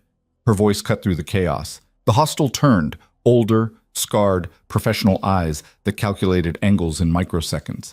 He didn't drop it. He swung toward her. Lena fired. The round took him in the shoulder, spun him. He stumbled, but didn't fall, started bringing his weapon back up. She fired again. He dropped. Lena moved forward, kicked the rifle away, checked for pulse. Gone. She keyed her radio. "Command tent secure. 4 hostiles neutralized inside the wire." "Copy," Rowan's voice came back. "Northern assault is breaking. They're withdrawing. Eastern Gorge? Quiet. It was a feint, like you said. Vehicle park? Damaged, but operational. No casualties." Lena let out a breath, lowered her rifle. Around her, the camp was settling, gunfire tapering off, voices shifting from combat orders to damage assessment. The assault had lasted maybe 6 minutes total. It felt like an hour. Hale emerged from the command tent, face pale but steady. He looked at the body near the entrance, then at Lena. "That was close," he said quietly. "Too close. You stopped them. We stopped them. I just cleaned up the breach." "That's not what I saw." He stepped closer. "I saw you predict their approach, organize the defense, and personally eliminate 4 hostiles who made it inside our wire. That's not cleaning up. That's command." Lena didn't know what to say to that. Martinez appeared, breathing hard. "Northern slope is clear. Webb's doing body count now. Looks like we dropped at least 10, maybe more." "And our casualties?" Hale asked. 3 wounded, none critical. They're with the medics now."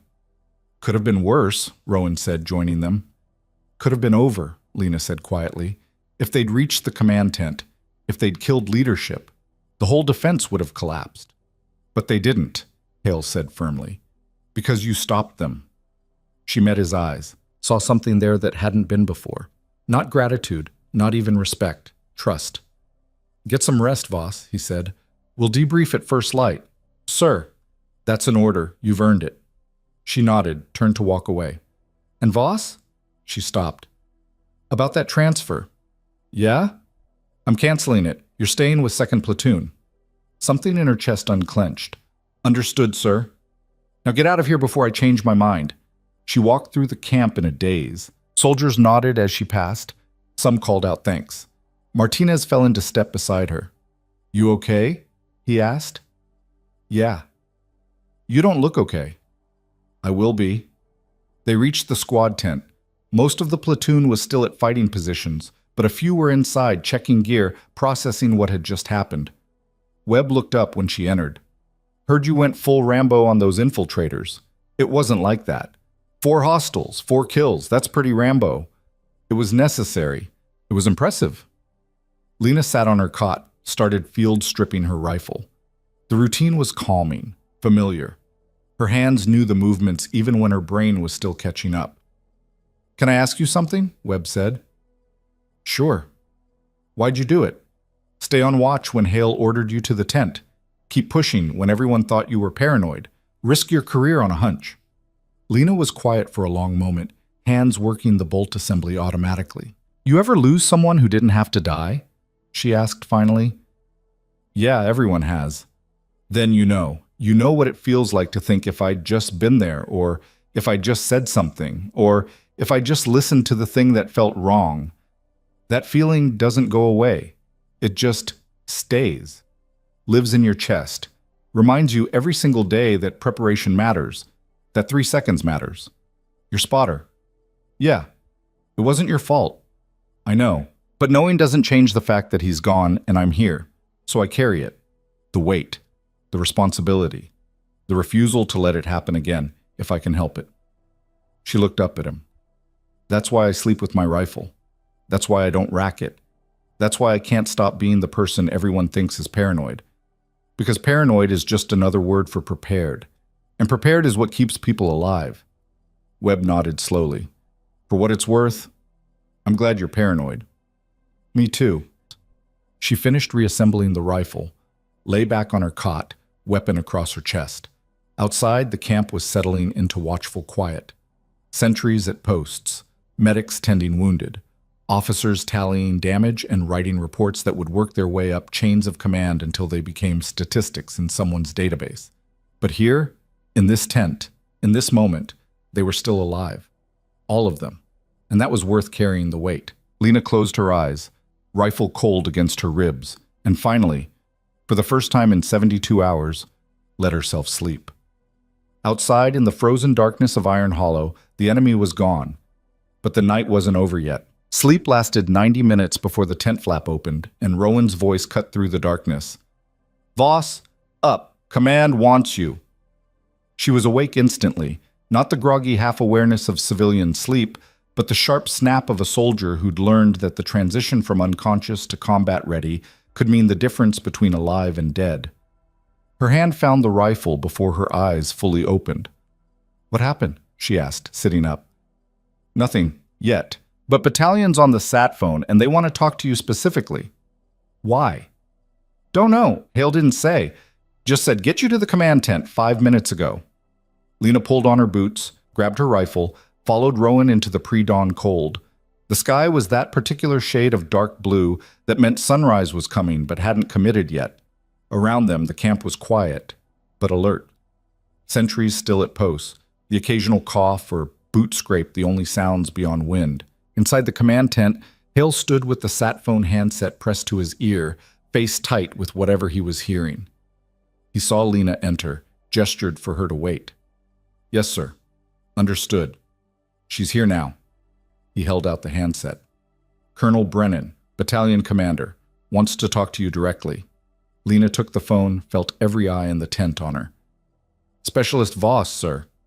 The voice that came back was older, rougher, the kind that had been shouting orders for 30 years and didn't waste words. "Voss, I've been reading Lieutenant Hale's after-action report from last night's engagement. Says you predicted the assault vector, organized the defense, and personally neutralized 4 hostiles who breached the wire." "That's accurate, sir." "Also says you've been sleeping with your rifle for a week, ignored direct orders to rack it, and were nearly transferred out for insubordination." "That's also accurate." "And now Hale's recommending you for a commendation. Bronze Star, possibly. Wants to keep you on as tactical advisor for defensive operations." Lena glanced at Hale. He was watching her with an expression she couldn't quite read. "I wasn't aware of that, sir." "Well, now you are. Here's my question, Specialist. Are you a tactical genius or just lucky?" The question hung in the air like a grenade with the pin pulled. "Neither, sir," Lena said carefully. "I just pay attention to the things most people ignore." "And what things are those?" "Patterns, disruptions, the way snow drifts when it shouldn't, the way silence sounds when it's wrong, small details that don't make sense until you put them together." "That's tactical observation. Where'd you learn it?" "Kandahar, Fallujah, Mosul." Every deployment where staying alive meant noticing the thing that didn't belong before it killed you. Brennan was quiet for a moment. "Lieutenant Hale says you lost your spotter in Kandahar. IED on a supply run." "Yes, sir." "And you blame yourself even though you weren't in country when it happened." "I don't blame myself, sir. I just learned from it." "How so?" 3 seconds. That's the gap between being ready and being dead. My spotter didn't have 3 seconds, so I carry mine with me, all the time, ready or not. Another pause. Then, "Hale wants you promoted to sergeant. Wants you running defensive operations for his platoon." Lena felt her breath catch. "Sir, I'm not qualified. Don't give me that. I've read your file. Marksman badge, combat action badge, 2 deployments, top of your class at sniper school. You're overqualified if anything. The question is whether you want it." Did she? Want the responsibility, the weight, the expectation that came with being the person everyone looked to when things went wrong? No. But did she want soldiers dying because nobody was paying attention to the details that mattered? Even less. "I want to do the job that needs doing, sir." That's not an answer. It's the only one I've got. Brennan laughed, short, sharp. "Fair enough. Here's what's happening, Voss. Reinforcements arrive at Iron Hollow in 6 hours. You're being attached to battalion intelligence as a tactical consultant. Your job is to teach other units how to see what you see. How to read terrain, predict threats, notice the things that don't belong. Sir, I'm a sniper, not an instructor. You're whatever I need you to be, and right now I need someone who can keep soldiers alive by teaching them to stop ignoring their instincts." He paused. "You have a problem with that?" "No, sir." "Good. Put Hale back on." Lena handed the phone back. Hale took it, listened for 30 seconds, said, "Yes, sir," twice, and hung up. The tent was silent. Then Rowan spoke. "So, tactical consultant. That's a hell of a promotion from paranoid sniper everyone wants to transfer." "I'm still the same person I was yesterday." "Yeah, but yesterday nobody was listening." Hale cleared his throat. "Voss, a word. Outside." She followed him into the cold. Sunrise was starting now, faint gold bleeding across the eastern horizon, turning the snow from blue to pink to white. It would have been beautiful if the basin wasn't still littered with shell casings and blood. Hale walked a few meters from the tent, stopped, turned to face her. "I owe you an apology," he said. Lena blinked. "Sir?" "I misjudged you. Called you paranoid when you were prepared. Threatened to transfer you when I should have been listening. Nearly got this entire platoon killed because I was too focused on following procedure instead of following instinct." He met her eyes. "I'm sorry. That was poor leadership on my part." "Sir, you were doing your job, following regulations, maintaining unit cohesion. That's not poor leadership. It is when regulations conflict with reality. And reality was that you saw a threat nobody else could see, prepared for it despite facing ridicule and discipline, and saved lives because you refused to back down." He paused. "That takes courage. More than I showed." Lena didn't know what to say. Apologies from officers were rare. Apologies that felt genuine were rarer still. "Permission to speak freely, sir." "Granted." "You weren't wrong to question me. I was breaking rules, ignoring orders, acting in ways that looked unstable from the outside. If I were in your position, I'd have done the same thing." "Would you?" "Probably. Maybe. I don't know." She looked out across the basin. "Command's hard.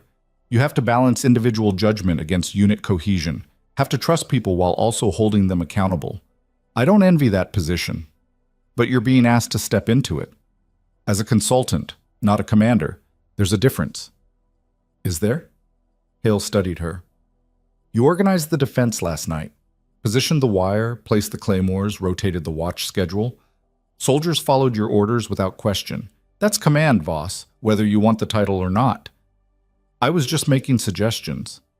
"No, you were making decisions, and people trusted those decisions because you'd earned that trust by being right when everyone else was wrong." He turned to face the sunrise. "That's what leadership is. Not rank, not authority, just the willingness to make the hard call and accept the consequences." Lena was quiet for a moment. Then, "Can I ask you something, sir?" "Sure." "Why'd you recommend me for a commendation?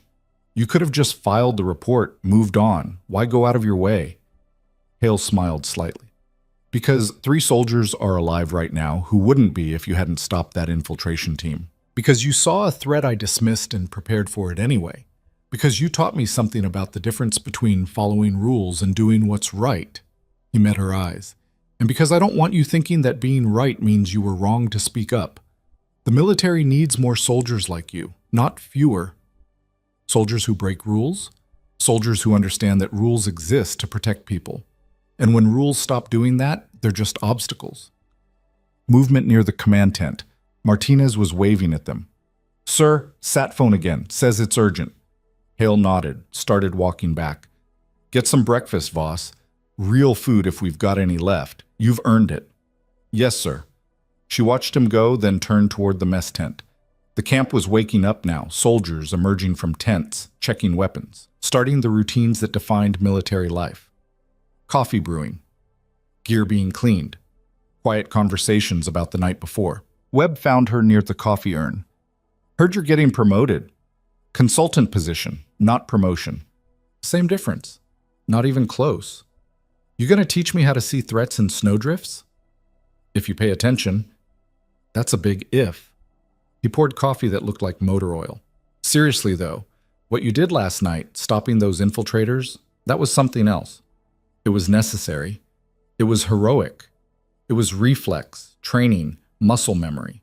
Nothing heroic about it. Webb studied her over the rim of his cup. You really don't see it, do you? See what? How everyone's looking at you different now, like you're someone they can count on, someone who gives a damn. I've always given a damn. Yeah, but we didn't know that. We just saw the weird sniper who wouldn't let go of a rifle. Didn't understand it was because you'd lost someone, because you were carrying weight the rest of us couldn't see. Lena sipped her coffee. It tasted terrible. She drank it anyway. Jackson, my spotter, he used to say something. Fear's just your brain trying to keep you alive. Listen to it. Everyone thought he was being dramatic, but he was right. Fear, paranoia, whatever you want to call it, it's just pattern recognition screaming that something's wrong. Most people ignore it because they don't want to seem afraid. But sometimes being afraid is what keeps you breathing. Is that why you sleep with your rifle? Part of it. The other part is just, if something happens, I want to be ready. Not scrambling, not searching, just ready. And now you're going to teach that to other soldiers. Gonna try. Think they'll listen? Some will, some won't. That's how it works. Martinez appeared with a tray of what looked like powdered eggs and toast. Breakfast, such as it is. They sat at one of the folding tables, ate in silence for a while. Around them, the mess tent was filling up. Soldiers grabbing food, comparing notes about the night, processing what had happened in the way soldiers always did, with dark humor and careful distance. Kowalski dropped into the seat across from Lena. So, war hero, how's it feel? I'm not a war hero. You killed 4 enemy combatants in close quarters. That's pretty heroic. That's 4 people who were trying to kill my friends. Nothing heroic about it. Modest too. I like it. But he bit into toast that looked like cardboard. Seriously though, you think they'll come back? Yeah. When? When we least expect it, which means we expect it all the time. That's exhausting. So's dying. You said that before. Still true. Rowan appeared in the tent entrance. Voss, command tent, now. She stood, left her half-eaten breakfast, followed him outside. What's wrong? She asked. Nothing's wrong. Battalion Intelligence wants a video debrief. They're setting up the link now. A what? Video call. They want you to walk them through how you identified the threat, organized the defense, everything. Said they're building a training protocol based on your methodology. I don't have a methodology. Well, you're about to develop one. Inside the command tent, a laptop had been set up on the table, webcam aimed at an empty chair. On screen, a woman in her 40s with major's insignia and sharp eyes was waiting. Specialist Voss? She asked. Yes, ma'am. Major Sarah Reeves, Battalion Intelligence. I've read Lieutenant Hale's report and Colonel Brennan's summary. Impressive work last night. Thank you, ma'am. Walk me through it. Start with the moment you first suspected hostile activity. Don't leave anything out. For the next 40 minutes, Lena talked. Described the silent dogs, the brushed snow, the compression patterns that looked wrong, the way thermal didn't catch everything and why human observation still mattered. The major listened, asked pointed questions, took notes. When Lena finished, Reeves sat back. You're describing a sensory observation protocol that's not in any manual I've read. It's not in any manual, ma'am. It's just paying attention. To what specifically? Disruptions. Things that don't fit the pattern. Most soldiers are trained to look for threats, shapes, movement, obvious danger. But by the time you see obvious danger, you're already reacting instead of acting. The trick is seeing the threat before it becomes obvious. And how do you train that? I don't know if you can. Not formally. It's just exposure, experience. Seeing enough situations that your brain starts cataloging what normal looks like. Then when something's not normal, you notice? But you notice things your entire platoon missed. Because I was looking for them. Everyone else was assuming we were safe. I was assuming we weren't. That's paranoia. That's preparation. Reeves smiled slightly. Fair point. Here's what I need, Specialist. I need you to document everything, every observation technique, every pattern you track, every detail you think matters. We're building a training module for defensive operations in hostile terrain. Your insights will be the foundation. Ma'am, I'm not an instructor. You are now. Colonel Brennan's orders. You'll be attached to battalion as a tactical consultant, rotating through platoons teaching defensive observation protocols. She paused. Unless you have an objection. Did she? Teaching meant taking what lived in her head, the instincts, the paranoia, the weight of carrying Jackson's memory, and putting it into words other people could understand and use. Meant confronting the things she'd been doing automatically for years and making it systematic. But it also meant fewer soldiers walking into situations blind. Fewer Jacksons bleeding out because nobody saw the threat coming. No objection, ma'am. Good. You'll receive official orders within 24 hours. In the meantime, start documenting. Everything. I want a full tactical breakdown of last night's engagement by end of day. Yes, ma'am. The screen went dark. Lena sat in the silence, processing. Tactical consultant, training rotations, teaching soldiers to see what she saw. Hale was watching her. You okay? I don't know. Ask me in a week. For what it's worth, you'll be good at this, better than you think. How do you know? Because you give a damn. That's more important than any training manual. The tent flap opened, and Martinez stuck his head in. Sir, reinforcements are inbound. ETA 30 minutes. Copy. Get everyone ready to brief the incoming units. Martinez disappeared. Hale turned to Lena. You should be there when they arrive. Let them see the soldier who held this camp together. I didn't hold anything together. We all did. You led. There's a difference. I'm not a leader. You keep saying that, but everyone else seems to disagree. The reinforcements arrived in a convoy of 8 vehicles, 2 platoons plus support staff, medical, and a captain who looked about 12 years old despite the rank insignia. His name was Morrison, and he moved with the careful confidence of someone who'd read every manual but hadn't lived them yet. He found Lena near the eastern berm, examining the wire. Specialist Voss. She turned. Sir? Captain Morrison. I'm taking over defensive operations here. Heard you had quite a night. Yes, sir. Coordinated assault, multiple vectors. We held them off. So I've been told. Walk me through your defensive setup. For the next hour, Lena showed him everything. The wire placement, the claymore positions, the overlapping fields of fire, the observation points that gave the best sight lines into the approaches. Morrison listened, asked intelligent questions, took notes. When they finished, he stood looking out across the basin. This is solid work, specialist. Textbook, almost. It's practical, sir. Textbook gets you killed if the enemy doesn't follow the same book. Fair point. He turned to face her. I understand you're being reassigned to battalion intelligence. Yes, sir. Tactical consultant. That's a significant role. You comfortable with it? Not particularly, but I'll do it anyway. Morrison smiled. Honesty. I like that. Most specialists would just say, yes, sir, and hope for the best. Hope's not a strategy, sir. No, it's not. He extended his hand. Good luck, Voss. And thank you for keeping 2nd Platoon alive until we got here. She shook it. Just doing my job, sir. That's more than a lot of soldiers can say. He walked back toward the command tent, leaving Lena alone at the berm. She stood there for a while, watching the sun climb higher, burning off the last of the morning cold. The basin looked peaceful now. Hard to believe less than 12 hours ago it had been a war zone. Boots crunched in snow behind her. She turned to find Rowan. Transport's leaving in an hour, he said, taking you to Battalion HQ. Already? Colonel wants you there ASAP. Says there's 2 other units that need your assessment. Guess I don't get a break. Soldiers don't get breaks, just different assignments. He paused. You gonna miss this place? Iron Hollow? Not particularly. I meant 2nd Platoon. Lena was quiet for a moment. Yeah, I will. They're gonna miss you too. Even Webb.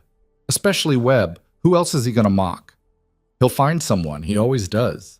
Rowan looked out across the basin. For what it's worth, you changed this unit. Made us better. Made us pay attention to things we'd been ignoring. I just pointed out the obvious. No, you pointed out what everyone was missing because we didn't want to see it. That's different. That's valuable. He turned to face her.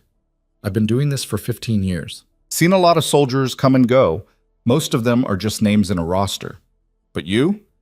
You're the soldier who sleeps with her rifle and sees threats nobody else can see.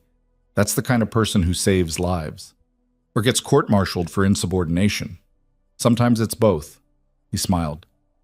Take care of yourself out there, Voss, and don't let them turn you into something you're not. What am I? A soldier who gives a damn. Don't lose that. They walked back to camp together. The hour passed quickly, saying goodbyes, packing gear, transferring files to Morrison's team. Martinez gave her a chocolate bar he'd been hoarding. Webb shook her hand and didn't make a single joke. Kowalski saluted, which was weird but somehow appropriate. Hale was the last. He met her near the transport vehicle. Got everything? He asked. Yeah. Good. He handed her a folder. Your commendation paperwork. Already filed with battalion. Should be official within a week. Sir, you didn't have to. Yeah, I did. You earned it. Don't diminish that. Thank you. Thank you, Voss, for teaching me something about the difference between being right and doing right. He extended his hand. It was an honor serving with you. She shook it. Same, sir. She climbed into the transport. The engine rumbled to life. Through the window, she watched Iron Hollow recede. The tents, the wire. The soldiers who'd gone from mocking her to trusting her in the span of a week. Her rifle rested across her lap. Cold. Familiar. Ready. The driver glanced at her in the rearview mirror. You really sleep with that thing? Yeah. That's dedication. That's survival. Same thing? Not even close. They drove in silence through terrain that looked exactly like every other frozen wasteland Lena had served in.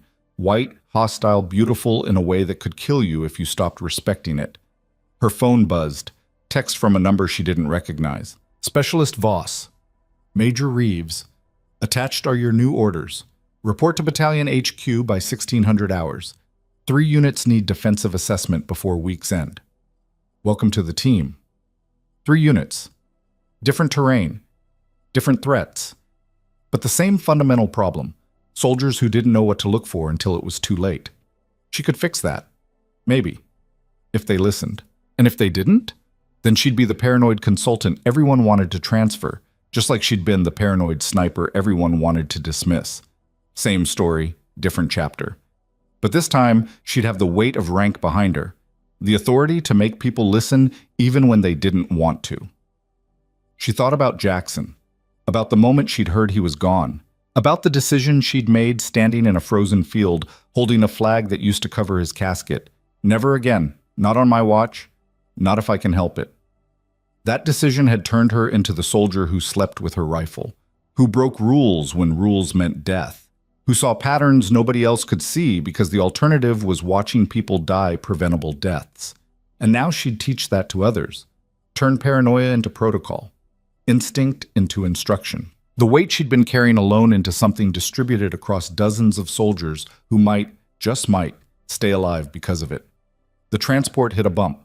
Her rifle shifted. She adjusted it automatically, muscle memory keeping it secure. 3 seconds. That's all it took. Jackson hadn't had them. But because of what she'd learned from his absence, hundreds of other soldiers might. That was worth the wait. Worth the ridicule. Worth everything. The transport drove on through the frozen landscape, carrying her toward whatever came next. And Lena Voss, the quiet soldier who wouldn't let go of her weapon, was ready. Battalion headquarters sat in a valley that looked like every other military installation Lena Maj had ever seen. Prefab buildings arranged in neat rows, guard towers at the corners, concertina wire marking boundaries nobody crossed without permission. The transport rolled through the checkpoint at 15:45 hours, 15 minutes early. The driver pulled up to a building marked Intelligence. This is you! Lena grabbed her pack, her rifle, stepped out into cold that felt different from Iron Hollow's, less hostile, more bureaucratic, the kind of cold that came from being surrounded by people who fought battles with reports instead of bullets. Inside, a specialist at the front desk looked up. Voss? Yeah. Major Reeves is expecting you. 2nd floor, 3rd door on the left. Lena climbed stairs that smelled like disinfectant and old coffee. Found the door. Knocked. Come in. Major Reeves sat behind a desk covered in maps, reports, and a laptop showing thermal imagery from somewhere Lena didn't recognize. She looked up, gestured to a chair. Voss, good. Sit. Lena sat, rifle across her lap. Reeves studied her for a moment. You look exhausted. I am exhausted, ma'am. When's the last time you slept more than 2 hours straight? 4 days ago. That's not sustainable. Neither is dying, ma'am. Reeves smiled slightly. Fair point. Here's what's happening. 3 units in this sector have reported hostile probing similar to what you experienced at Iron Hollow. Nothing major yet, but the pattern's concerning. I need you to assess their defensive postures, identify vulnerabilities, recommend improvements. How long do I have? 2 days per unit, 6 days total. Then we debrief and I decide if this consultant position becomes permanent. And if the units don't want to listen to a specialist telling them how to do their jobs? Then they explained to Colonel Brennan why they ignored the soldier who predicted and stopped a coordinated assault. Reeves leaned forward. You have authority here, Voss. Use it. Authority without rank is just noise, ma'am. Not when it's backed by results. Iron Hollow could have been a massacre. It wasn't, because of you. That carries weight. Lena was quiet for a moment. Can I ask something, ma'am? Sure. Why me? You've got analysts, tacticians, people with actual training in defensive assessment. Why pull a specialist sniper into this role? Reeves sat back. Because analysts see data. Tacticians see doctrine. You see people, how they move, how they think, how they miss the obvious because they're looking at the wrong things. That's not something you can teach in a classroom. That's experience. Instinct. The kind of observation that only comes from being close enough to the danger that you learn to smell it coming. That's just paranoia, ma'am. No, paranoia is seeing threats that aren't there. You see threats that are there but hidden. That's intelligence. And right now I need that intelligence applied to units that don't know what they're missing. She pulled a folder from her desk, slid it across. First assignment, 3rd Platoon, Charlie Company. They're 40 clicks north defending a supply route. Standard setup, competent leadership, but they've been reporting strange activity, movement at night, disturbed snow, missing supplies, nothing they can confirm. Sound familiar? Yeah. Go fix it. Transport leaves at 0600 tomorrow. You'll have 2 days to assess, recommend, and implement changes before moving to the next unit. And if they push back, then you push harder. You're not there to make friends, Voss. You're there to keep soldiers alive. Lena took the folder. Understood, ma'am. One more thing. Reeves pulled out another document. Your promotion came through. You're a sergeant now, effective immediately. Lena stared at the paper. Sergeant, E5. The rank where you stopped being just another soldier and became the person responsible for other soldiers. Ma'am, I didn't ask for this. Nobody asks for responsibility, it just finds you. Reeves stood, extended her hand. Congratulations, Sergeant Voss. Don't make me regret it. Lena shook it. I'll try not to, ma'am. She left the office in a daze. Sergeant, tactical consultant. 6 days to prove she could do what Iron Hollow suggested she could. And if she failed, she pushed the thought away. Failure meant soldiers dying. That wasn't acceptable. A barracks had been assigned to her. Small room, single bed, desk, locker. Spartan, but private. She dropped her pack, set her rifle on the desk, sat on the bed. The weight of the day hit her all at once. The debrief, the promotion, the expectations, the pressure of being the person everyone suddenly believed in after weeks of being the person everyone wanted to dismiss. Her phone buzzed. Text from Martinez. Heard you made sergeant. Congrats. Don't let it go to your head. Then Webb. Sergeant Voss. Has a nice ring to it. Try not to be too responsible. Then Rowan. Proud of you. Now go teach those other units to stop being stupid. Even Hale. Well deserved. Make us look good. She typed back generic thank yous, then set the phone down. The room was quiet. Too quiet. The kind of silence that made you think too much about the things you'd rather forget. She picked up her rifle, started field stripping it. The routine was calming, familiar. Her hands knew the movements even when her brain was spinning. Bolt out.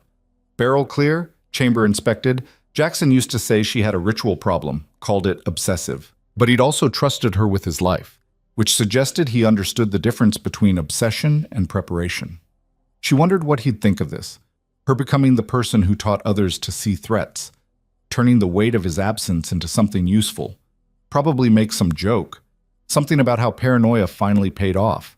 How being the weird one was just early adoption of eventually standard practice. She finished reassembling the rifle, lay back on the bed with it across her chest. Tomorrow she'd start. 2 days per unit. 6 days total. 18 days if you counted travel and debrief. After that? Unknown. Maybe the consultant position became permanent. Maybe she went back to being just a sniper. Maybe something else entirely. But tonight, she was just a soldier in a quiet room, holding a rifle that had become more familiar than most people, trying to figure out how to turn instinct into instruction. She closed her eyes, slept for 6 hours straight, the longest stretch in a week. 3rd Platoon's camp sat on a low ridge overlooking a supply route that looked exactly like every other supply route Lena had ever seen. Dirt road, thin tree coverage, open sight lines that made convoy movement visible for kilometers. Lieutenant Marcus Green met her at the perimeter. Early 30s, infantry background, the kind of officer who'd earned his commission the hard way. Sergeant Voss? Yes, sir. Lieutenant Green, welcome to our little corner of nowhere. He gestured toward the camp. Major Reeves said you're here to assess our defensive posture. That's correct, sir. And you're qualified to do this because there it was. The skepticism. The question behind the question, who the hell are you to tell me how to run my platoon? Because I predicted and stopped a coordinated assault at Iron Hollow 6 days ago, sir, using observation techniques that aren't in any manual. Green's expression shifted slightly. I heard about that. Impressive work. Thank you, sir. But this isn't Iron Hollow. We've got different terrain, different threats, different tactical considerations. Which is why I'm here, sir, to assess your specific situation and provide recommendations tailored to it. He studied her for a moment. Fair enough. What do you need? Full tour of your perimeter, access to your watch logs, sit-downs with your sentries, and permission to ask uncomfortable questions. Define uncomfortable. Well, questions that highlight vulnerabilities you might not want to acknowledge. Green almost smiled. You don't pull punches. Punches don't keep people alive, sir. Honest assessment does. Then let's get started. The next 6 hours were intense. Lena walked every meter of the perimeter, studied sight lines, examined defensive positions, interviewed sentries. She found gaps. Not major ones, but enough. Wire placement that left blind spots. Watch rotation that created predictable patterns. Observation posts positioned for comfort rather than effectiveness. By evening, she had a list of 12 recommendations. She found Green in his tent. Sir, got a minute? Sure. What'd you find? She laid out the list. He read through it, expression darkening with each line. This is pretty critical, he said finally. This is necessary, sir. You're saying my platoon's defensive setup is inadequate. I'm saying it's standard, which means it's predictable, and predictable gets people killed. We haven't had any incidents. Yet. Lena met his eyes. Sir, with respect, you've been reporting strange activity, movement at night, disturbed snow, missing supplies. That's reconnaissance. They're studying you, learning your patterns, waiting for the right moment. Or it's just wildlife and paranoia. Is it worth betting your soldiers' lives on that assumption? Green was quiet for a long moment. Then he sighed. What do you recommend? Implement these changes. Tonight. Don't wait. Don't phase them in. Just do it. That's asking a lot. It's asking for what keeps you alive. He looked at the list again. Some of these are going to be unpopular. Moving observation posts means soldiers lose shelter. Changing wire placement means extra work. Rotating watch more frequently means less sleep. Unpopular beats dead. Does it? Ask me after the next engagement. If we're both still alive to have the conversation? Green almost laughed. You're persistent. I'm realistic, sir. He stood, grabbed his radio. All squad leaders to command tent. Now. Within 10 minutes, the tent was packed. Green introduced Lena, handed out copies of her recommendations. The reaction was immediate. This is ridiculous, one sergeant said. We've been running this setup for 3 months without incident. 3 months without confirmed incident, Lena corrected. You've had activity, you just haven't connected it to a threat yet. Based on what evidence? Based on patterns. Your supply discrepancies follow a timeline. Someone's testing your inventory checks. Your disturbed snow appears in the same locations. Someone's mapping your blind spots. Your night movement happens during watch transitions. Someone's timing your rotations. Or it's wind and animals and coincidence. Maybe. But if it's not, and we ignore it, people die. I'd rather be paranoid and alive than relaxed and dead. Another sergeant spoke up. Who put you in charge? Major Reeves. Colonel Brennan. And the fact that I stopped an assault, everyone else missed. Lena kept her voice level. I'm not here to take over. I'm here to help. But if you'd rather stick with what's comfortable instead of what's effective, that's your call. Just own the consequences. Silence filled the tent. Green broke it. We're implementing these changes. Tonight. All of them. Any objections? A few grumbles. But no outright refusals. Good. Let's move. The next 36 hours were brutal. Repositioning wire, moving observation post, adjusting watch rotations. Soldiers complained, dragged their feet, made it clear they thought this was unnecessary. Lena didn't argue, just worked alongside them, hauling wire, digging positions, demonstrating why each change mattered. By the second night, the complaints had mostly stopped. Not because people were convinced, just because they were too tired to argue. Lena was checking the northern observation post when the sentry, a private named Dixon, spoke up. Sergeant, can I ask something? Sure. You really think something's coming? I think something's always coming. Question is whether we see it first. That's depressing. That's reality. Dixon was quiet for a moment. What happened at Iron Hollow? I heard rumors, but nobody's giving details. Lena sat beside him, rifle across her lap. Coordinated assault. 3 vectors. Infiltration team breached the wire while we were focused on the main attack. 4 hostiles made it inside the perimeter. I stopped them before they reached the command tent. By yourself? Yeah. That's intense. That's preparation. I saw the threat coming because I was looking for it. Everyone else thought I was paranoid. Until the shooting started. And now you're here teaching us to be paranoid too. I'm here teaching you to pay attention, to trust your instincts, to notice the small things that don't belong before they become big things that kill you. Dixon nodded slowly. Okay, I can work with that. Good. Now tell me, what have you noticed tonight that feels wrong? Nothing. Everything's quiet. Too quiet? He paused, thought about it. Actually, yeah. Usually we hear animals, foxes, rabbits. Tonight it's been silent for the past hour. Why do you think that is? Could be weather, could be... He stopped. Could be something out there scaring them away. Yeah. You think someone's watching us right now? Maybe. Or maybe the animals are just tired. Point is, you noticed. That's what matters. She stood, keyed her radio. All posts, this is Voss. Anyone else notice reduced animal activity in the past hour? 3 confirmations came back. Copy. Stay alert. Could be nothing. Could be something. Report any changes immediately. She turned to Dixon. Good catch. Keep watching. What are you going to do? Same thing I always do. Stay ready. Nothing happened that night, or the next day. But the platoon's attitude shifted. Soldiers started asking questions instead of complaining, started noticing details instead of ignoring them. On her last day, Green found her near the perimeter. You're heading out tomorrow? Yes, sir. Next assignment. We'll miss you. Well, some of us will. Others are glad to see the hard-ass leave. I'm not a hard-ass, sir. I'm just invested in people not dying. Same thing to soldiers who like their comfort. He paused. For what it's worth, you were right about the patterns, about the observations. We found evidence last night, boot prints outside the wire, exactly where you said to look. Someone's been watching us. Have you increased patrols? Doubled them. And implemented everything on your list, plus a few things we came up with ourselves. That's good, sir. Shows you're taking it seriously. We are. Because you made us see what we were missing. He extended his hand. Thank you, Sergeant. For caring enough to be the person nobody wanted to listen to. She shook it.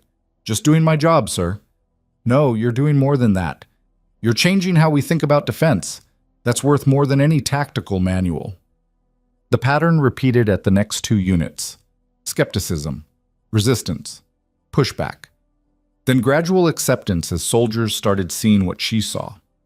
Noticing the details that mattered. Understanding that paranoia and preparation were just different words for the same survival instinct.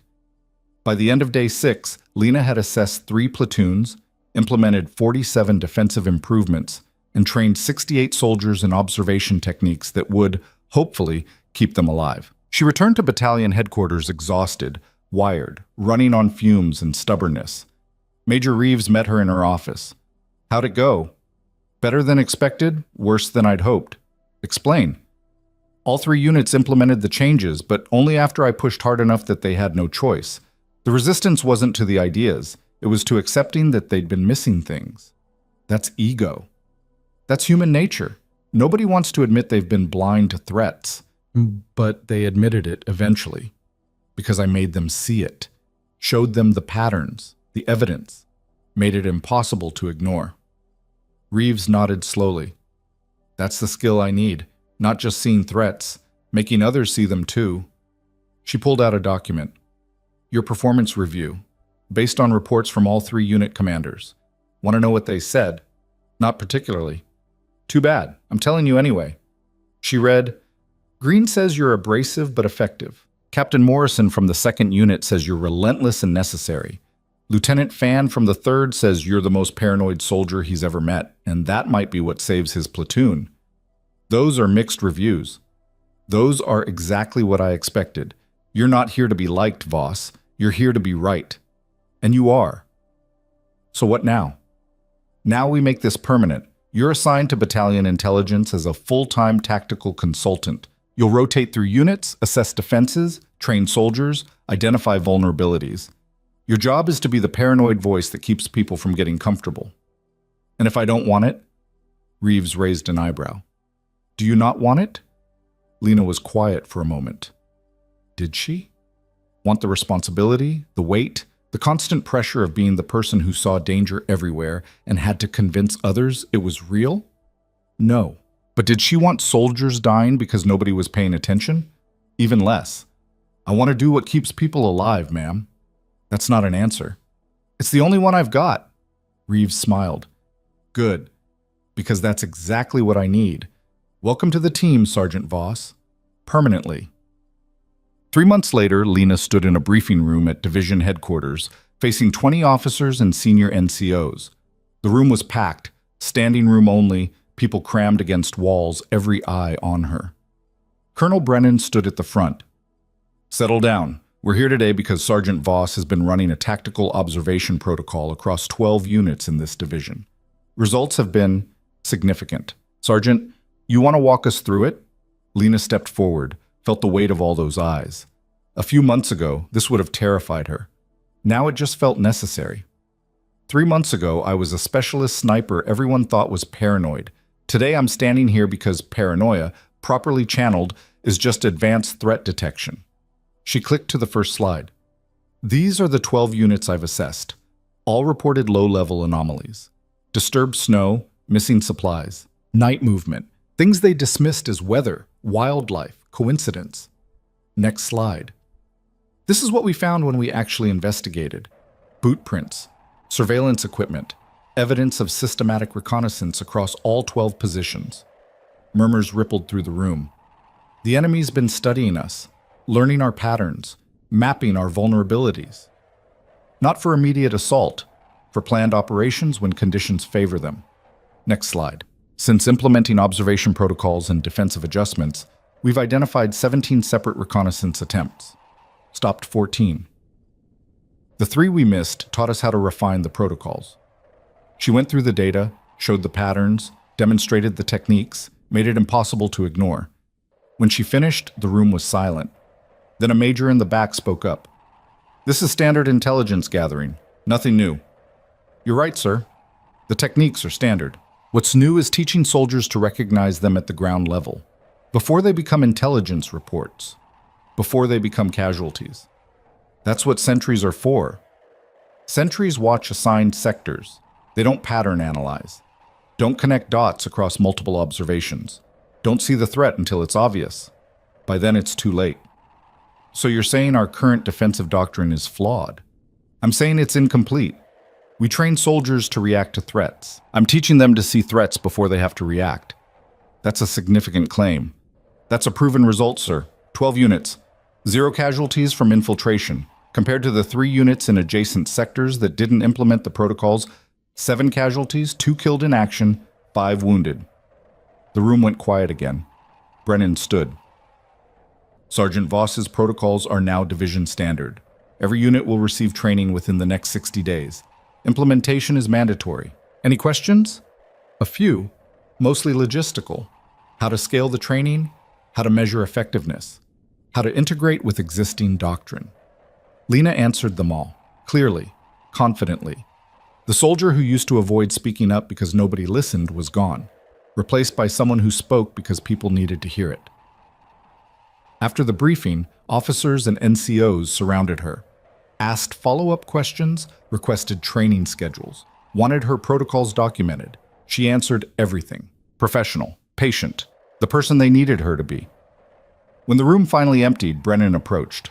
Hell of a presentation, Sergeant. Thank you, sir. You've changed how this division thinks about defense. That's not a small thing. Just trying to keep people alive, sir. You're doing more than that. You're teaching them to keep themselves alive. That's leadership. I'm just a sergeant, sir. For now. But I've put you in for officer candidate school, if you're interested. Lena blinked. Sir, I'm not officer material. Why not? Because I break rules when they don't make sense. Question orders when they're wrong. Prioritize results over protocol. That's exactly what makes good officers, he smiled. Think about it. No pressure. But you've got the potential for more than sergeant, if you want it. He left her standing alone in the empty briefing room. Officer, lieutenant. The kind of rank that came with real authority, real responsibility, real weight. Did she want it? She didn't know, but she had time to figure it out. That evening, Lena found herself back in her barracks room. Same small space, same sparse furniture. But somehow it felt different, less temporary, more permanent. Her phone buzzed. Text from Hale. Saw the briefing report, making us proud. Then Rowan. Division standard. Nice work. Martinez. Still sleeping with that rifle? Webb. Officer school? Don't get too fancy on us. She smiled, typed back responses. Then opened her laptop. Pulled up a blank document. Started typing. Tactical Observation Protocol. Advanced Training Module. By Sergeant Lena Voss. She wrote for 3 hours. Documented everything. Every technique. Every observation pattern. Every lesson learned from Iron Hollow and 12 subsequent assessments. Made it systematic. Repeatable. Something other instructors could teach even if she wasn't there. When she finished, it was 47 pages. Comprehensive. Detailed. The kind of document that would outlive her assignment, her career, maybe even her life. She saved it. Sent it to Major Reeves. Got a response 2 minutes later. This is excellent. Forwarding to Division Training Command. Well done. Lena closed the laptop, stood, walked to the window. Outside, the base was settling into night. Guard towers lit, patrols moving, sentries at posts. The same routine that happened at every military installation in every country in every war. But now, maybe, some of those sentries would notice the things that didn't belong, would trust their instincts, would see the threat before it became a crisis. Because one paranoid soldier refused to let her spotter's death be meaningless. Because one soldier who slept with her rifle turned survival instinct into doctrine. Because one person who everyone thought was broken proved that sometimes broken is just another word for awake. She picked up her rifle, started field stripping it. The routine was meditation now, calming, centering, bolt out, barrel clear, chamber inspected. 3 seconds. That's all it took to go from unprepared to ready. Jackson hadn't had 3 seconds. But because of him, because of what his absence taught her, thousands of soldiers now would. That was the weight she carried. And she'd carry it for as long as she needed to, because that's what soldiers did. They carried the weight. For themselves. For each other. For the people who couldn't carry it anymore. She reassembled the rifle, lay down on her bed, closed her eyes. Tomorrow she'd start training the next group of soldiers, teaching them to see what she saw, to trust what they felt, to understand that paranoia and preparation were just two names for the same thing. And maybe, just maybe, some of them would live because of it. That was enough. That was everything. Outside her window, the night was quiet, peaceful, the kind of quiet that used to make her nervous. Now it just made her ready. Because Lena Voss, the soldier who slept with her rifle, who saw threats nobody else could see, who turned mockery into methodology, had learned something important. The quietest warning is often the one that saves you, if you're strong enough to trust it, and brave enough to make others listen. The quietest warning is often the one that saves you, if you're strong enough to trust it,